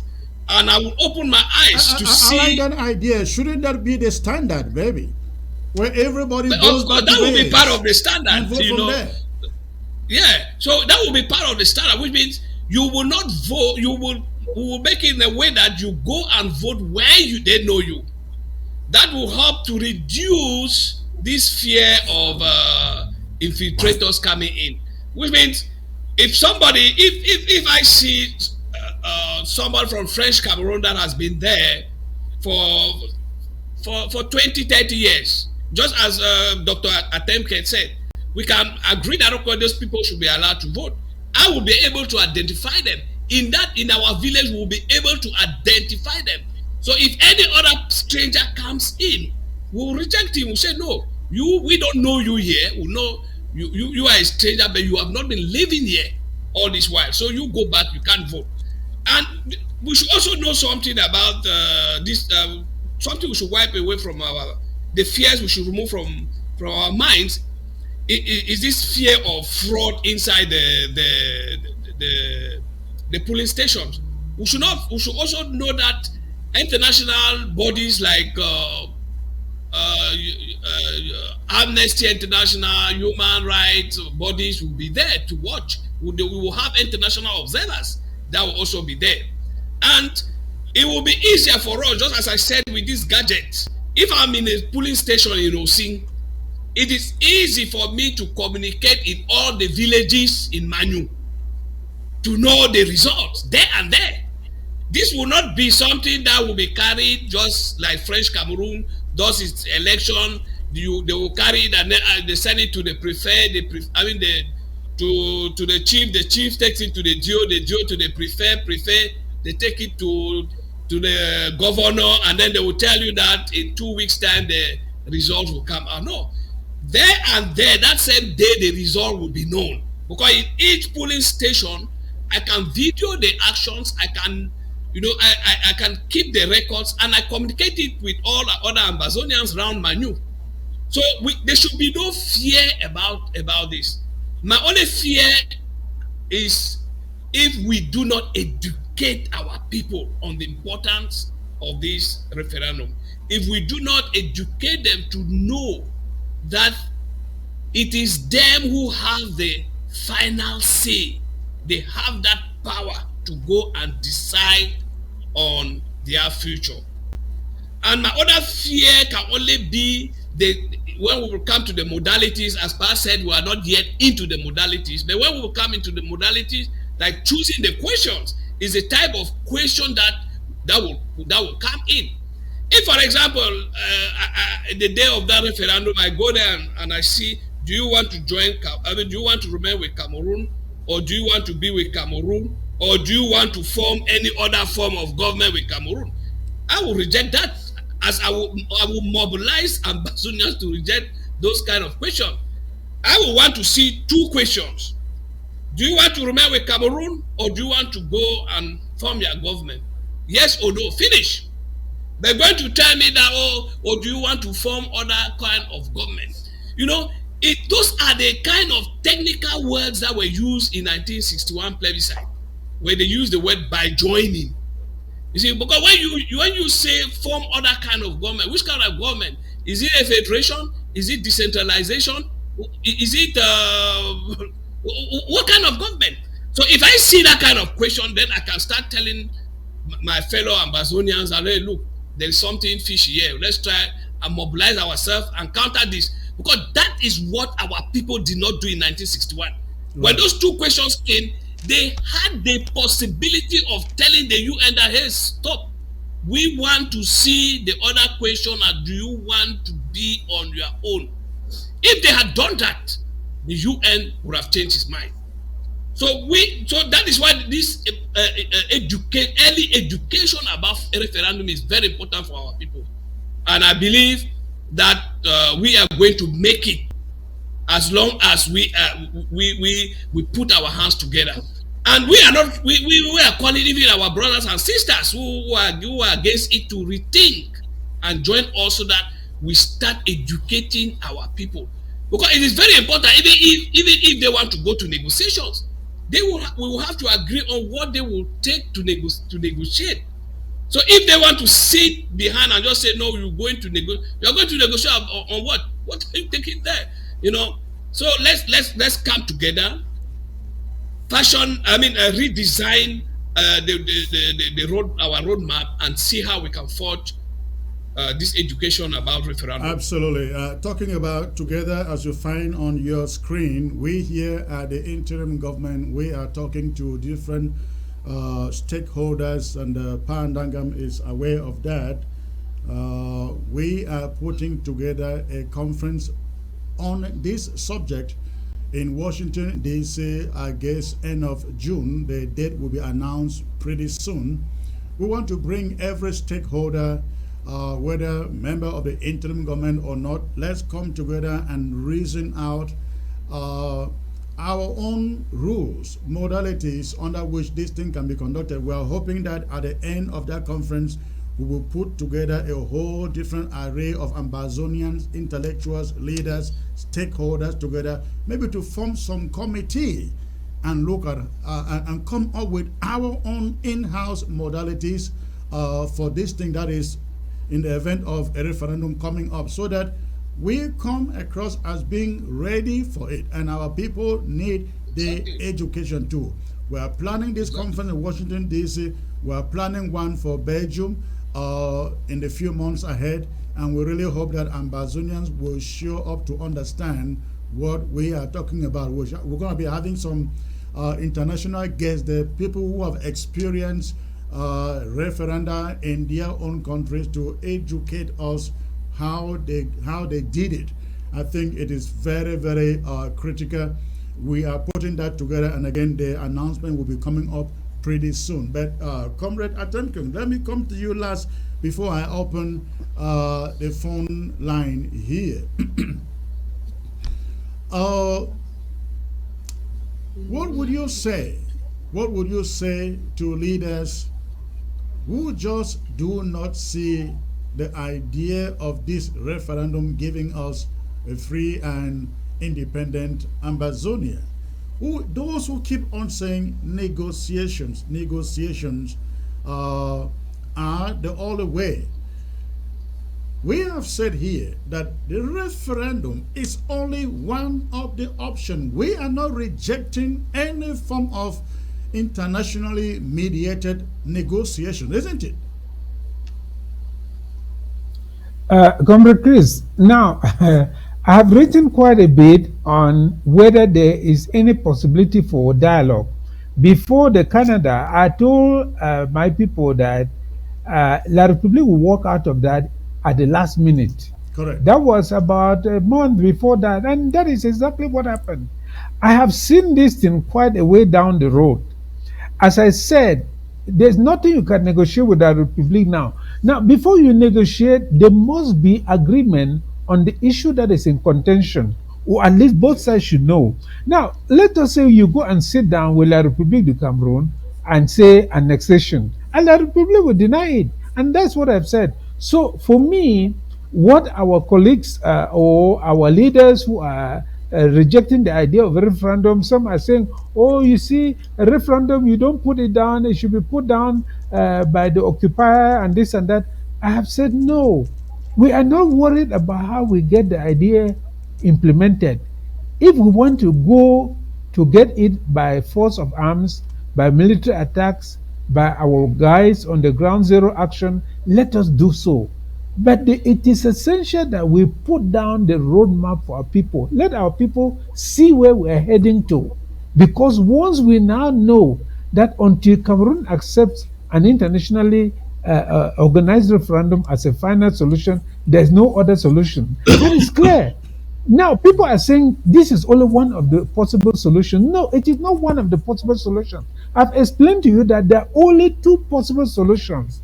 A court case, in the case of an ICJ matter, contentious matter, or an advisory opinion. This, for an advisory opinion, you need to go either through the General Assembly or the UN Security Council. For contentious matter, you need to find a country that can take up our case. That is ruled out. Now, we come to arbitration. Arbitration is the only other point where we could say, okay, let these two sides agree on a panel of judges to hear the matter. That too is ruled out because La République, it can say anything it likes because it is not before a court of law. Once it has to face a court of law and present the proofs of its claimed jurisdiction over the Southern Cameroons, it will run away. It will do exactly as it is doing with dialogue. So therefore, this is the only solution that we have now. People calling for dialogue, La République will still evade dialogue. Even if it came to dialogue, that dialogue will fail. You can bet me that dialogue will never succeed. The next, and that La République can come to the table and drag it on for the next 20 years. Why at the same time they are killing you have seen with the Swiss. Of course, you have seen with the Swiss talks. You have seen with the Swiss talks. So therefore, we have a destination now, which is an internationally organized referendum. So let's abandon the idea of whatever dialogue, whatever. No, they will not accept dialogue because they know that once they sit down and they're exposed to the world that, look, these people are claiming that they have a right to our territory, let them put down the proof. They say we don't have a right to self-determination, let them put down. They will have no proof to put down. So they are simply armed robbers in our territory. La République du Cameroon is an armed robber in our territory. That is armed robbery, short and simple. We call it by other names, but this is armed robbery, nothing short of that. So you are dealing with an armed robber here. No matter what you do, as long as he has the weapons and he has friends who are echoing his falsehood, he will not come to the table. So therefore, let us hang on the referendum, because that is the only proper solution that will give us not only independence but will give us recognition. Those two things are essential, my brother. People who say they want to fight, let them fight on. They will fight even if they win, nobody will recognize them. So let us be very clear about why we choose referendum as our end point. You know, this is important. So the people of dialogue, they say dialogue, dialogue, dialogue will not work. Dialogue, if you are looking for dialogue, it's only to go and sit down and then declare that it has failed. It cannot progress. So let us now go for a referendum. Okay, fine. If you want to allow all of these people to be killed, only to go into dialogue and come out and say it has failed, okay, that is your own route. But I advise my people, let us understand that we are dealing with human lives. Let us not play with them. Let us understand that we have a duty, people, to put down the solution to this conflict. It is our responsibility. It is not a matter of saying, oh, we will look weak if we put down a solution. No, we cannot look weak because we are not putting down our weapons, but we have a duty to put down a solution which our international partners can buy, which is reasonable, and which every other person listening to this matter can say, yes, this is the solution, let us go by it. That is it. All right, all right.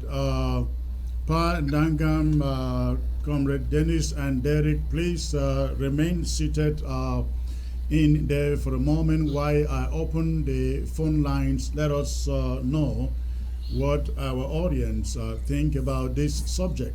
I will go ahead now and open the phone line, ladies and gentlemen. But before you call, if you want me to pick your call, make sure that you tune down the volume of your set. Make sure you tune down the volume of your set before you call. The phone number is right there on the screen. You can go ahead and make your call.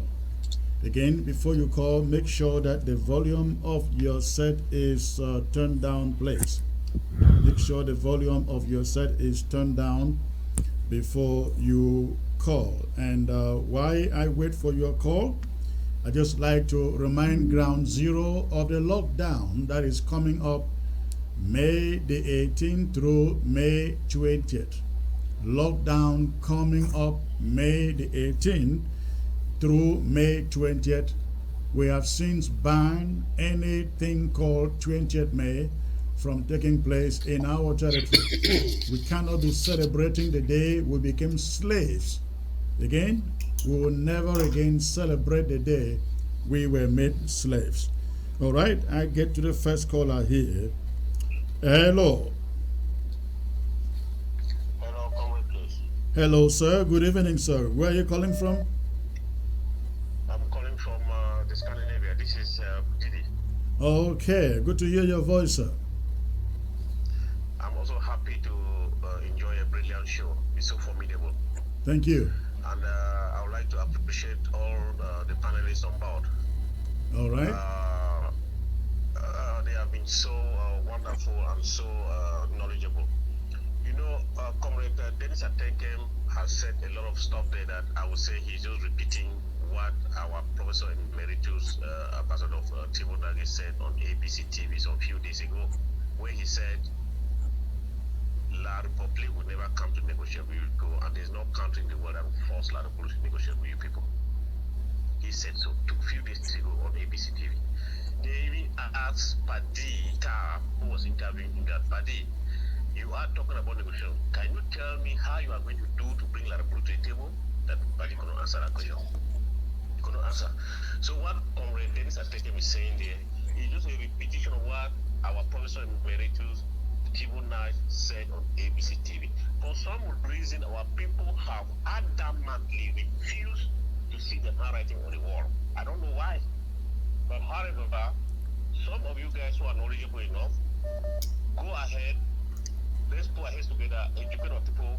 Of course, the eagles are going to free Amazonia while the chicken will remain in the cage. Thank you very much. Have a wonderful day. Thank you, sir, for the call. Let's get on to the next caller. This is Ground Zero. I guess this is bad network connection. Where keep on trying to call, keep on trying to call.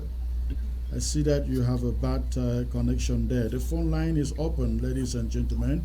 Keep on trying. If you can't come through, keep on trying to call. Hello. Hello. Good evening. Can you speak a little louder, please? Where are you calling from? Yes, I'm calling from Fako County. Okay, thanks for the call. And what is in your mind, sir? Okay, I want to really appreciate you people for what you are doing to educate us about this referendum issue.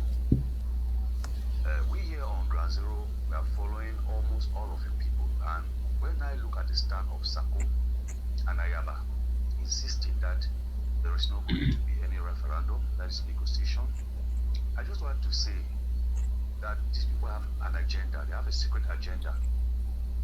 Yes, because the other day, there is a parable that you give, that if you are in a house and fire catches that house, and you have the alternative of going out through a window, will you sit there insisting, I only want to come out through the door, I only want to come out through the door?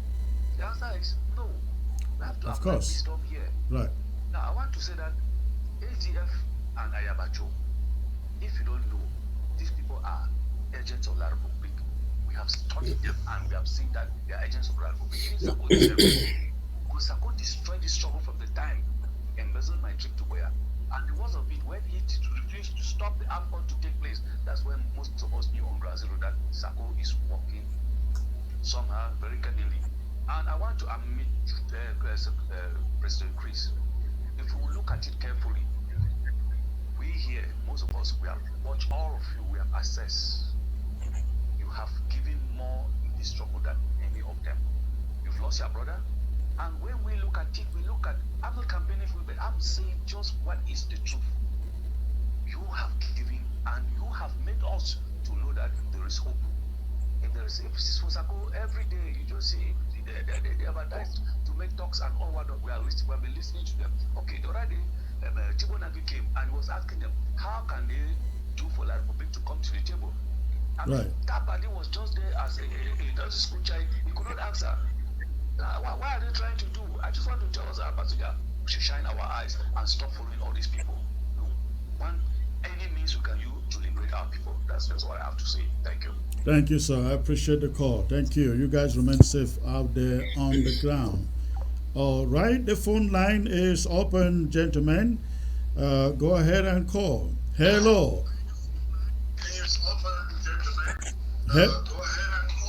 Hello. Please turn down the volume of your set and focus on your phone. Turn down the volume of your set. Focus on the phone. It's better. Go on, sir. Where are you calling from? Yeah, this is Comrade Sheriff calling from Atlanta, Georgia. Okay, and you were at the meeting in Washington, D.C. Yes, I just wanted to make a short contribution in the same line with Comrade Agwo Derek. I really see that our points are just in harmony. And then I will also just make a little bit remark on the concept of federation being included on the question or on the ballot paper as one of the options for voting. Okay, like Comrade Agwo said, it is absolutely going to be correct if we go with the binary question format. We just put two questions. We ask just for two questions. Are you ready to restore your independence and your statehood, or you are interested or you're willing to remain in La Republic as their citizen or adopt their sovereignty? Those are the two questions which are really feasible and meaningful. Now, not because I'm trying to challenge our senior the person, Andangam.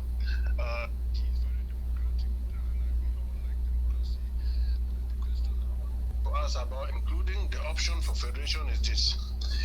We have been reduced already into two provinces, regions of La Republique.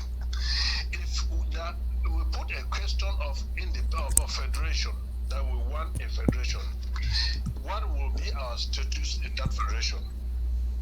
Yeah, I think that certain things have to be. Our status. Let me finish.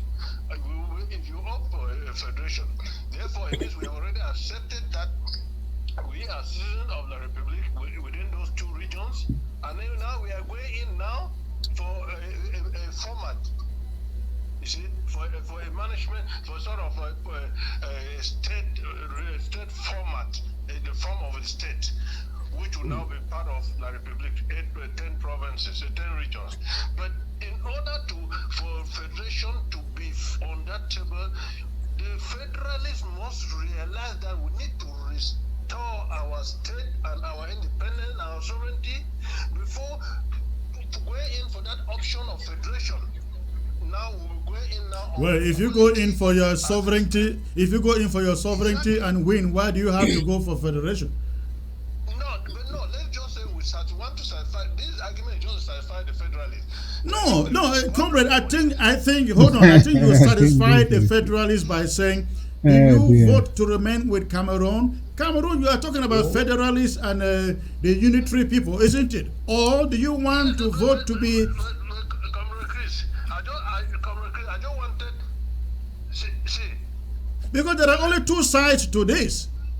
Exactly. The one and indivisible Cameroon that includes the federalists and the and the unitarists and Ambazonians who want their own country. Exactly. That's why I was saying that only a binary question format should be accepted, because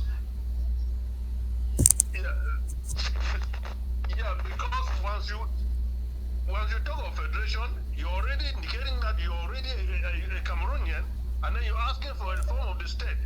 So a federation cannot be on the ballot question. It should just be two questions. All right. You want to restore your independence and sovereignty as Ambazonian, or you want to remain in La Republique as a citizen. Then when you go in there, if we go us away and then you go there, you cannot ask for your federation. All right. Thank you for the call. Let's try to get many other callers, especially Ground Zero. Hello. Hello, sir. Good evening. Good evening, sir. Where are you calling from, please? I'm calling from Ground Zero. Ground Zero. Where precisely? Which county? Mezam. Mezam. All right. What is in your mind, sir? What's your contribution? Yeah, I just should thank your panelists for all that they have expressed today on the subject of the referendum.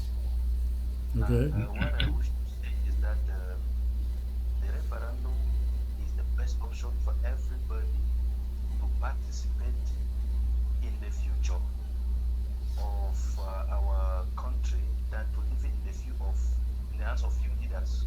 Yeah. Are now kicking against it. It can happen. What happened to the Funchas and Fumba? How far are we sure that it will not happen to you, the leaders, wherever you go? But when it comes down to us on the ground, all of us are active. Correct. None of us is dormant. Everybody is playing a key role. Everybody becomes a leader. Everybody becomes responsible for his or her future, for the future of his children. Everybody is making history. Comrade, hold on there. Let me tell you and tell you, the audience, one fear that I've always nurtured with anything negotiations. With any negotiations, I see a particular organization out there bringing these mushroom groups together, groups that you have never heard of. They are put together trying to communicate the idea that they have brought all Ambazonian groups together. And I bet you go and sit on that negotiation table, and anything comes to a vote, Cameroon will buy those small groups, and at the end of the day, the real groups that represent your interests are voted out. Oh, They are voted out. correct. We should be very, very careful about this. The Correct. other day, we listened to an audio message between Capo Daniel and is it Mombutu or Ombutu Belinga negotiating 500 million CFA that should go to certain groups.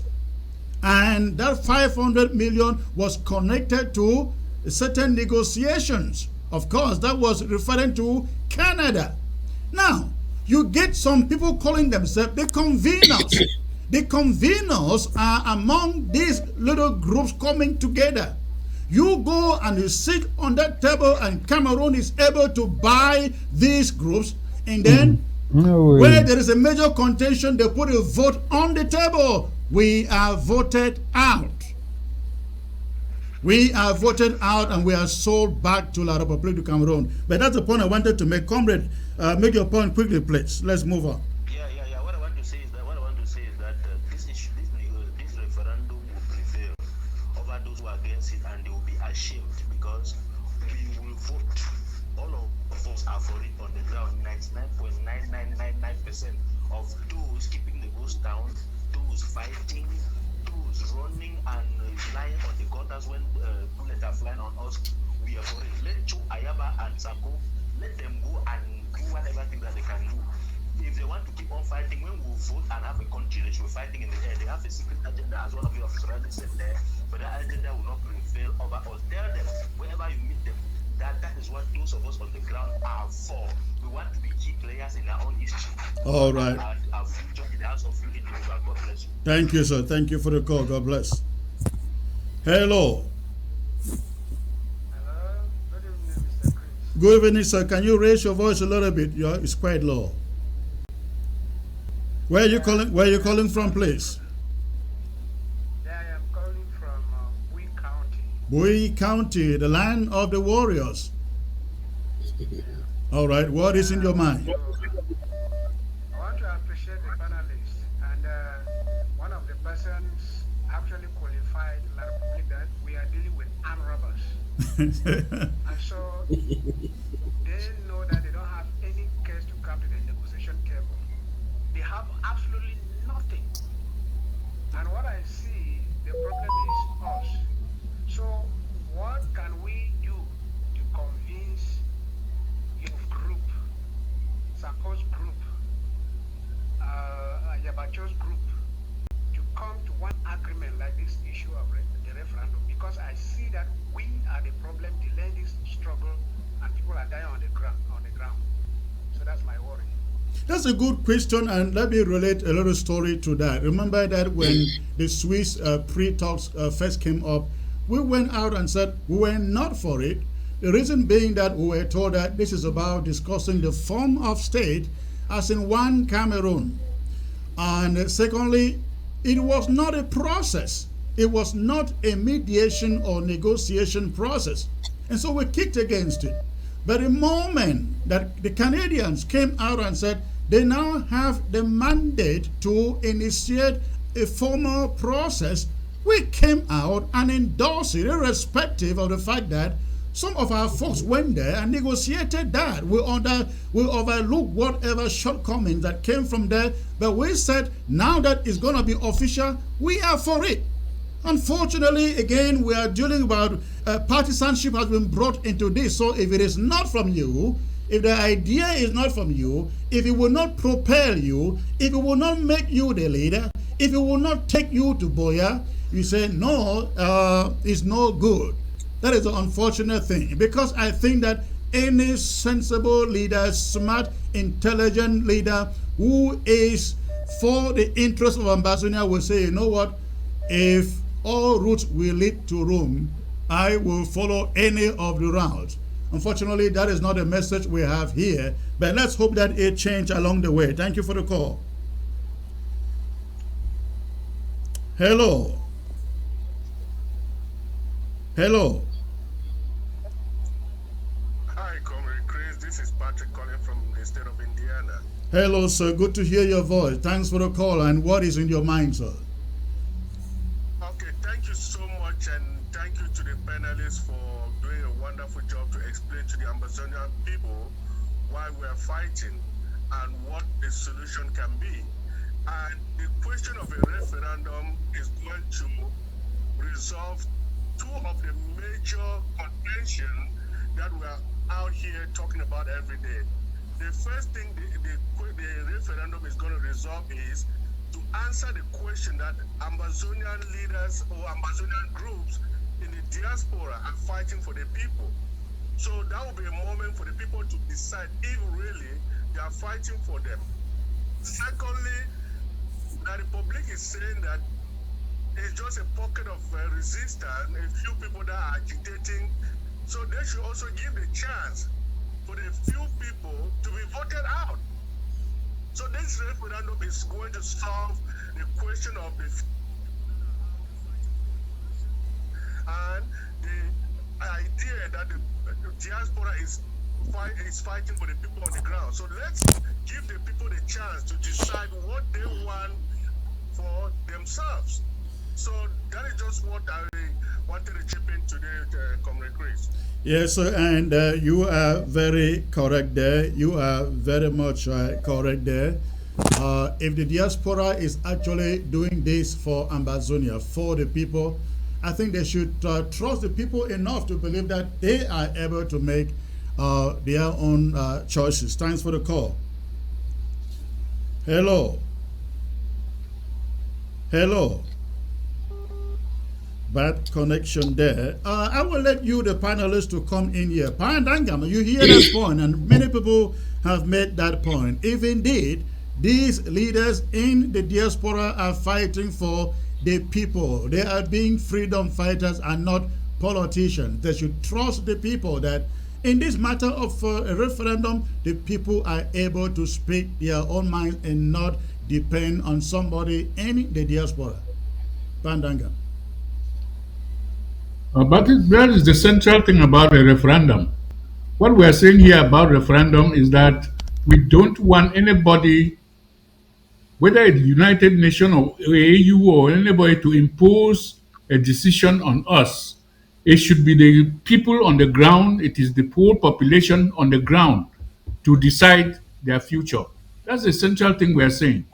It is a referendum exclusively for the people of southern Cameroons. I know that everywhere we go, people are bringing in the idea that Bia will want to decide. Bia will want to interfere. Let him interfere. In 1995, if we feared that Bia would interfere as he did in 1995, we would not have conducted a referendum and come up to tell the United Nations that we have 99% wanting to separate from the Republic of Cameroon and rule themselves within their own territorial boundary. If we fear that the Republic actually interfered, and it is in the report, this is why I'm saying go to this website that we have given the link, read that report to the United Nations. You will see all the various ways that the Republic interfered in the 1995 referendum. It is there for you to read. Please, we've made it popular. I mean, we've made it public for anybody to go and read. You will see all the things that they did. It is reported to the United Nations. And what we are telling the United Nations since 1995 is that if you don't believe that 99% of Southern Cameroonians want to separate from the Republic of Cameroon and rule themselves within their own territorial boundary, come in and conduct your own. And that is how United Nations has conducted referendum in all those places we have mentioned. And they did not go there to conduct a plebiscite. We don't see why if the United Nations goes to different places and say they're ending a war or they're ending this political situation with this exercise called referendum, we go to the United Nations and be asking for a plebiscite. Why? The United Nations called what they did in other places referendum. We should ask for the same thing. No, we should not fear. We should not put fear of the Republic of Cameroon what they will do. They did it in 1995. It is in the report. Go and read it. Right. But that was Comrade Derek. Yeah. Comrade Derek. This idea of saying let Ground Zero do it doesn't necessarily imply that the diaspora leaders become irrelevant, isn't it? Because I think we owe the people a lot of leadership as far as direction is concerned, voting is concerned, preparation is concerned, isn't it? Well, the leaders in the diaspora or we in the diaspora will not become irrelevant. You see, this is a referendum. It will only go to fortify our collaboration. That's we bring synergy in our liberation struggle. You see, the only problem here is that when this liberation struggle started, most Amazonians who created groups and people joined, the people joining did not come to support the liberation struggle financially. They came to invest. And most of them have invested in these groups. And now the objective of investing in this group was that when they take power, then they will be able to control certain businesses and so on. But my fear to my call, my call to them is that let them understand that our people should come first. We know they have invested, and they should not frustrate the will of the people. Let them allow our people to do the right thing, and let them know that when we conduct a referendum, there is no particular group that will go and govern Ambazonia. We will form what is called a coalition government. All right, thank you. Let's get back to the calls here. Hello. Yeah, good evening, sir. Good evening, sir. Where are you calling from, please? Yeah, I'm calling from Ganzero. Which county precisely? Mezam. Mezam, okay. And what is your contribution, sir? Okay, my contribution is about the referendum. Okay, go on. The late Cardinal Tumi started this and did not hold in Muya. My party refused it. So you see, the referendum is a very good move that we take, and everybody would speak their mind. Everybody, even to the father, mother, children, they would tell them how they will be. Whether they will go to be with the Republic or they wanted to have their freedom. I believe this is a very good move that you are taking. Thank you for everybody in the studio.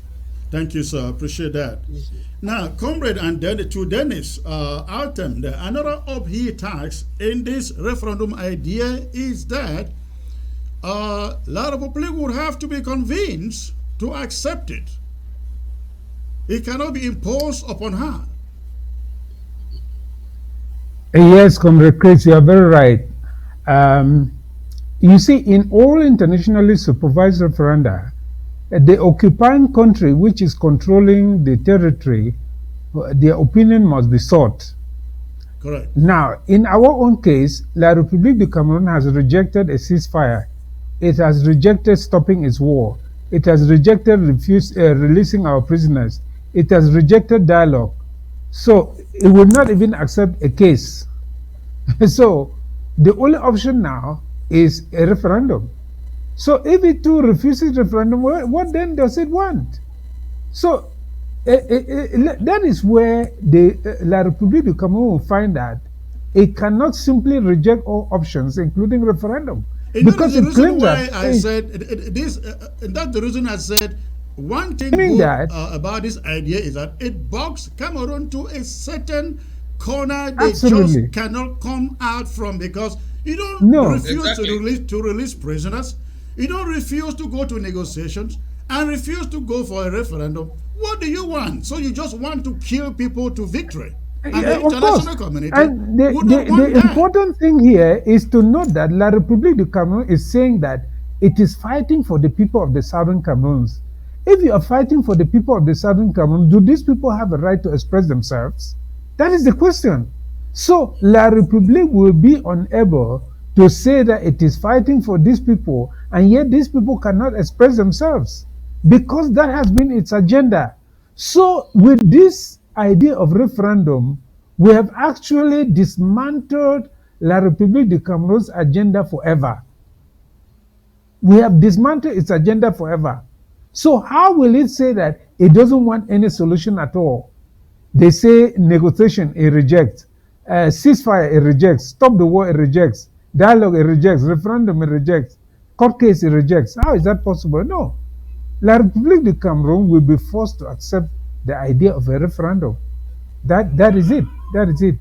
So La République du Cameroon has no choice but to accept the idea. And let me go forward to say that once we tell La République du Cameroon its own good, because it is convulsively clinging on the southern Cameroon, because it doesn't see the joy that will come in good neighborliness. Look at what happened. Africa fought the European powers forever about decolonization. After they decolonized, the European powers and the African countries that were colonized have become the best of friends. So, Cameroon will not only liberate itself and liberate its resources for its own development, but it will become a very good partner to Southern Cameroons. This is a side to the story that we are not seeing. The joy of liberation, the joy of collaboration, the joy of freedom, which will only make the friendship between the two countries stronger. I can bet you that the Southern Cameroon and Cameroon will become very strong friends in the future once Cameroon abandons its colonial agenda on the Southern Cameroons. Thank you. So Thank you. we have to put this to La République du Cameroon to see it clearly. All right. Let's get back to the calls here. Hello. Hello. Hello. Hello, Comrade Chris. Good evening. Good evening, sir. Where are you calling from? Yes, Comrade Chris. I'm calling from Mezam County. Okay. What is in your mind? Yeah, I want to contribute about the referendum. All right. Go on, please. Yeah, talking about referendum. Yeah, talking about the referendum. As people are being afraid, I would like that next time we talk to these old men in pidgin, so that they can explain to them in pidgin, so that they can really understand what the referendum will be all about. Secondly, I want to say that, you see, La Republic cannot refuse the referendum, given that they have been selling the idea to the world that they are fighting for the people. Right. They cannot be fighting for a people and then refuse them expressing themselves to prove to the world that you are fighting for them. So I think the idea of a referendum is a very good one, and I want to say about, in fact, there will be about 200% received by ground zero. Now, my last point, you see, I want to congratulate the Bui warriors for the great job they are doing, but I equally want to believe that there is not enough collaboration.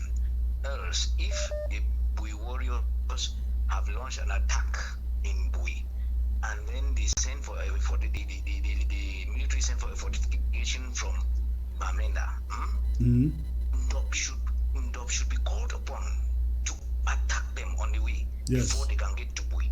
But if they leave the people pass through Ndop right up to Bui again, then I think the arrangement is not really, there is no collaboration.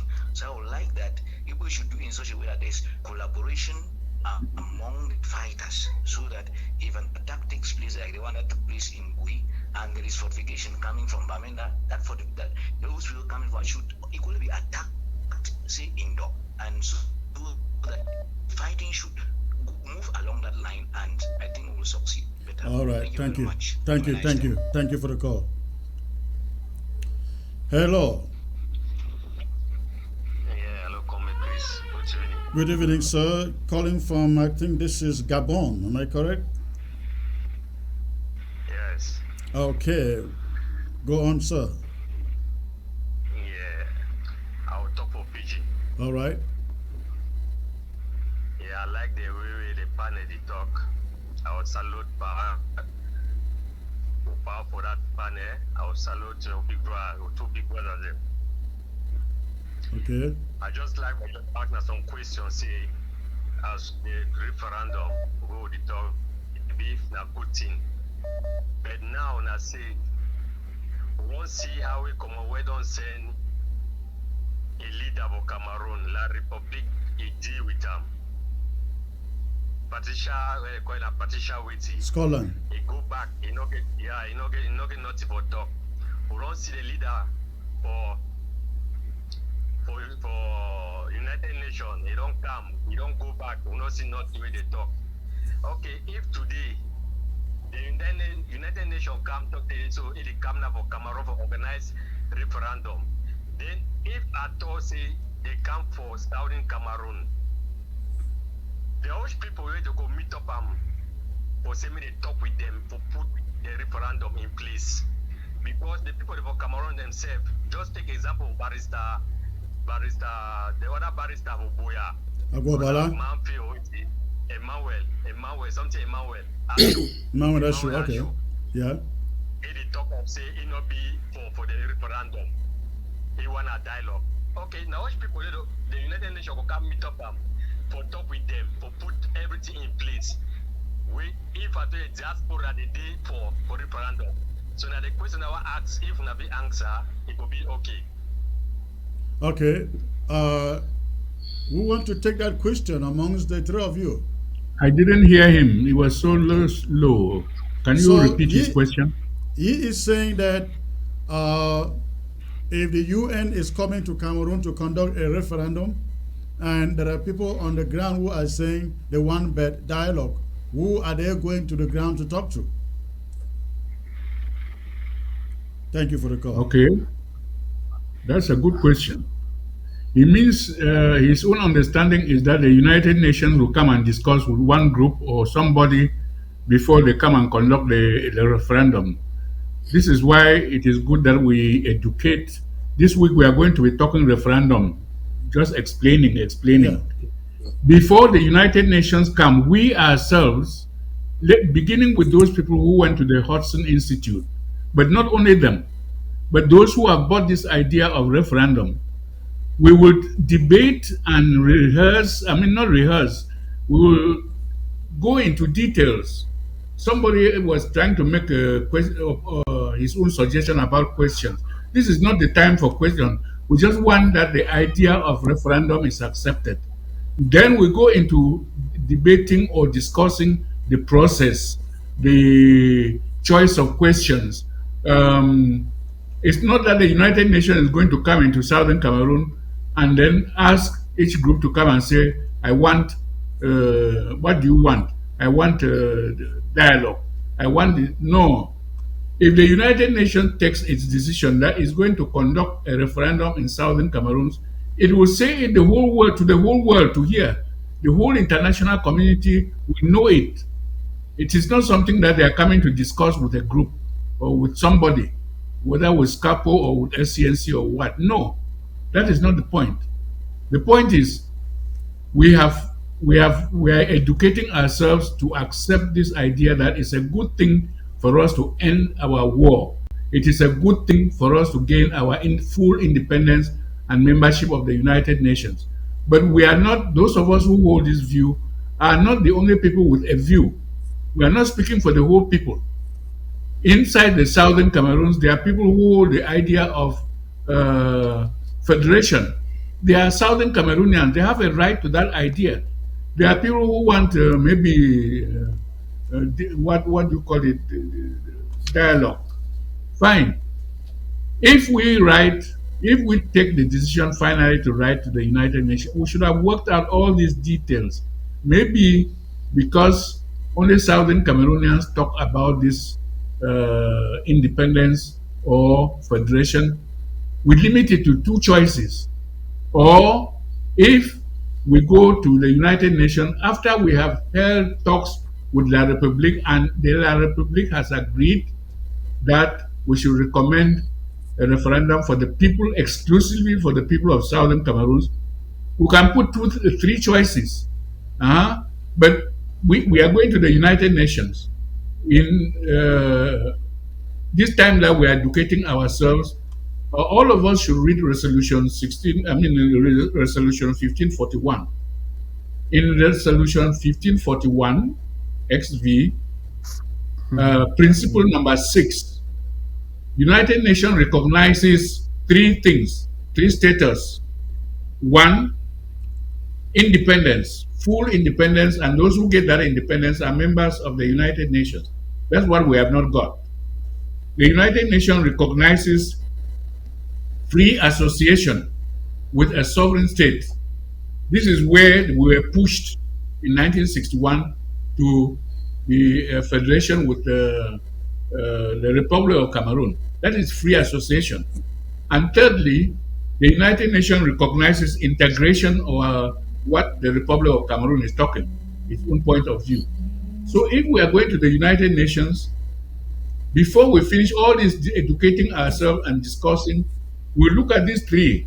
Maybe we'll choose only two because it's only Southern Cameroonian talking about full independence and membership of the United Nations. All right. Okay, right. Chris, can I just chip in on this one? Yes, please. Let me chip in on this one. Yes, quickly. Let's first of all, yes, first of all, realize that, as we said, the occupying state must be part of the process. So they will not leave the occupying space, the occupying state, and negotiate with any other person. The only thing that will happen is that Cameroon will be present in the negotiations and the independent movements, because even if there were to be dialogue, it would involve the independent movements and the state of Cameroon. So those who will still be the partners that will deal with the issue of the referendum commission and all those other details, they will be the ones to negotiate that. It will not be any other group but the independent movements that are now fighting and La République du Cameroon. Right. Wonderful. Comrade Derek, I give you the last word, please. Well, thank you, Comrade Chris. I think what I will just advise us is to take this idea of educating our people about a referendum very seriously, because as we have discussed today, we see that is one of our last options, and I believe it's the best to reduce the killing. So I will call upon all of us in all the various groups, create speakers who can teach our people about this referendum in your dialect. If you are from Mancom, teach them teach your mothers in Mancom, make audios, rather than being in groups and insulting people and making long audios and write-ups to insult others. Take that time, create audios and educate our mother in your dialect. If you are from Manu, we create audios in Ejagam, you create it in Bayangi, in Boki, etc. If you are in Fako, do it in Bakwere. With that, it will be easier. If you like, you can do it in Pidgin, so that the majority of our people can get this education as fast as possible. And let's come together and hold hands together so that we can now move together and take back our stolen sovereignty from the Republic of Cameroon. Thank you. All right. Pa Ndangam, Comrade Dennis Atem, and Derek, it was a great pleasure having you, sir. There is no way we can exhaust this topic in a sitting like this one, but we will keep on having you here so that we can continue with this education for our people.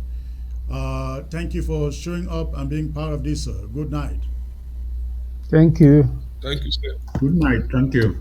All right, ladies and gentlemen, that was it for this panel. I'd like to thank all of you for tuning in and being part of this broadcast. I look to coming back here on Wednesday with another very educative and inspiring one. But before I go, I'd like again to remind Ground Zero, we have lockdown coming up May the 18th through the 20th. 20th May has been banned in Ambazonia. We are not celebrating the day we were made slaves in our own land. The reason we bring you these announcements before time is just so that you can prepare. You need to stock food, stock water, stock medication, at home and make sure that nothing gets you unawares. So please, May 18th through the 20th is national lockdown in all of Amazonia. Every major street and road is expected to be shut down. No Okadas, no bicycles, no cars, nothing. Zero. The Cameroon military want to move, is left to them. But for you individuals, please, when we say these things, we really mean them. We do not want any of you to be hurt. So please, stay home. All these cultural groups, we encourage you, move somewhere if Cameroon is coming to force you to go out and participate in any dancing. Stay away. And again, we're having a conference coming up in Washington, D.C. We're expecting all Amazonians to come there and air their views and contribute to the modalities for this referendum question. The date will be announced as soon as we can. I'd like to thank you for tuning in, and please, if you have not yet, hit the like and follow button. If you are watching by way of Facebook, do so. Do so. We have migrated from our old Facebook page, and we are using only this one. So please make sure that you follow or hit the like button to receive notifications. And again, let me know if you did receive any notifications coming on today. It appears that many people still did not. We're going to find out what the problem is. But thank you, ladies and gentlemen, for tuning in. Good night to all of you. See you on Wednesday.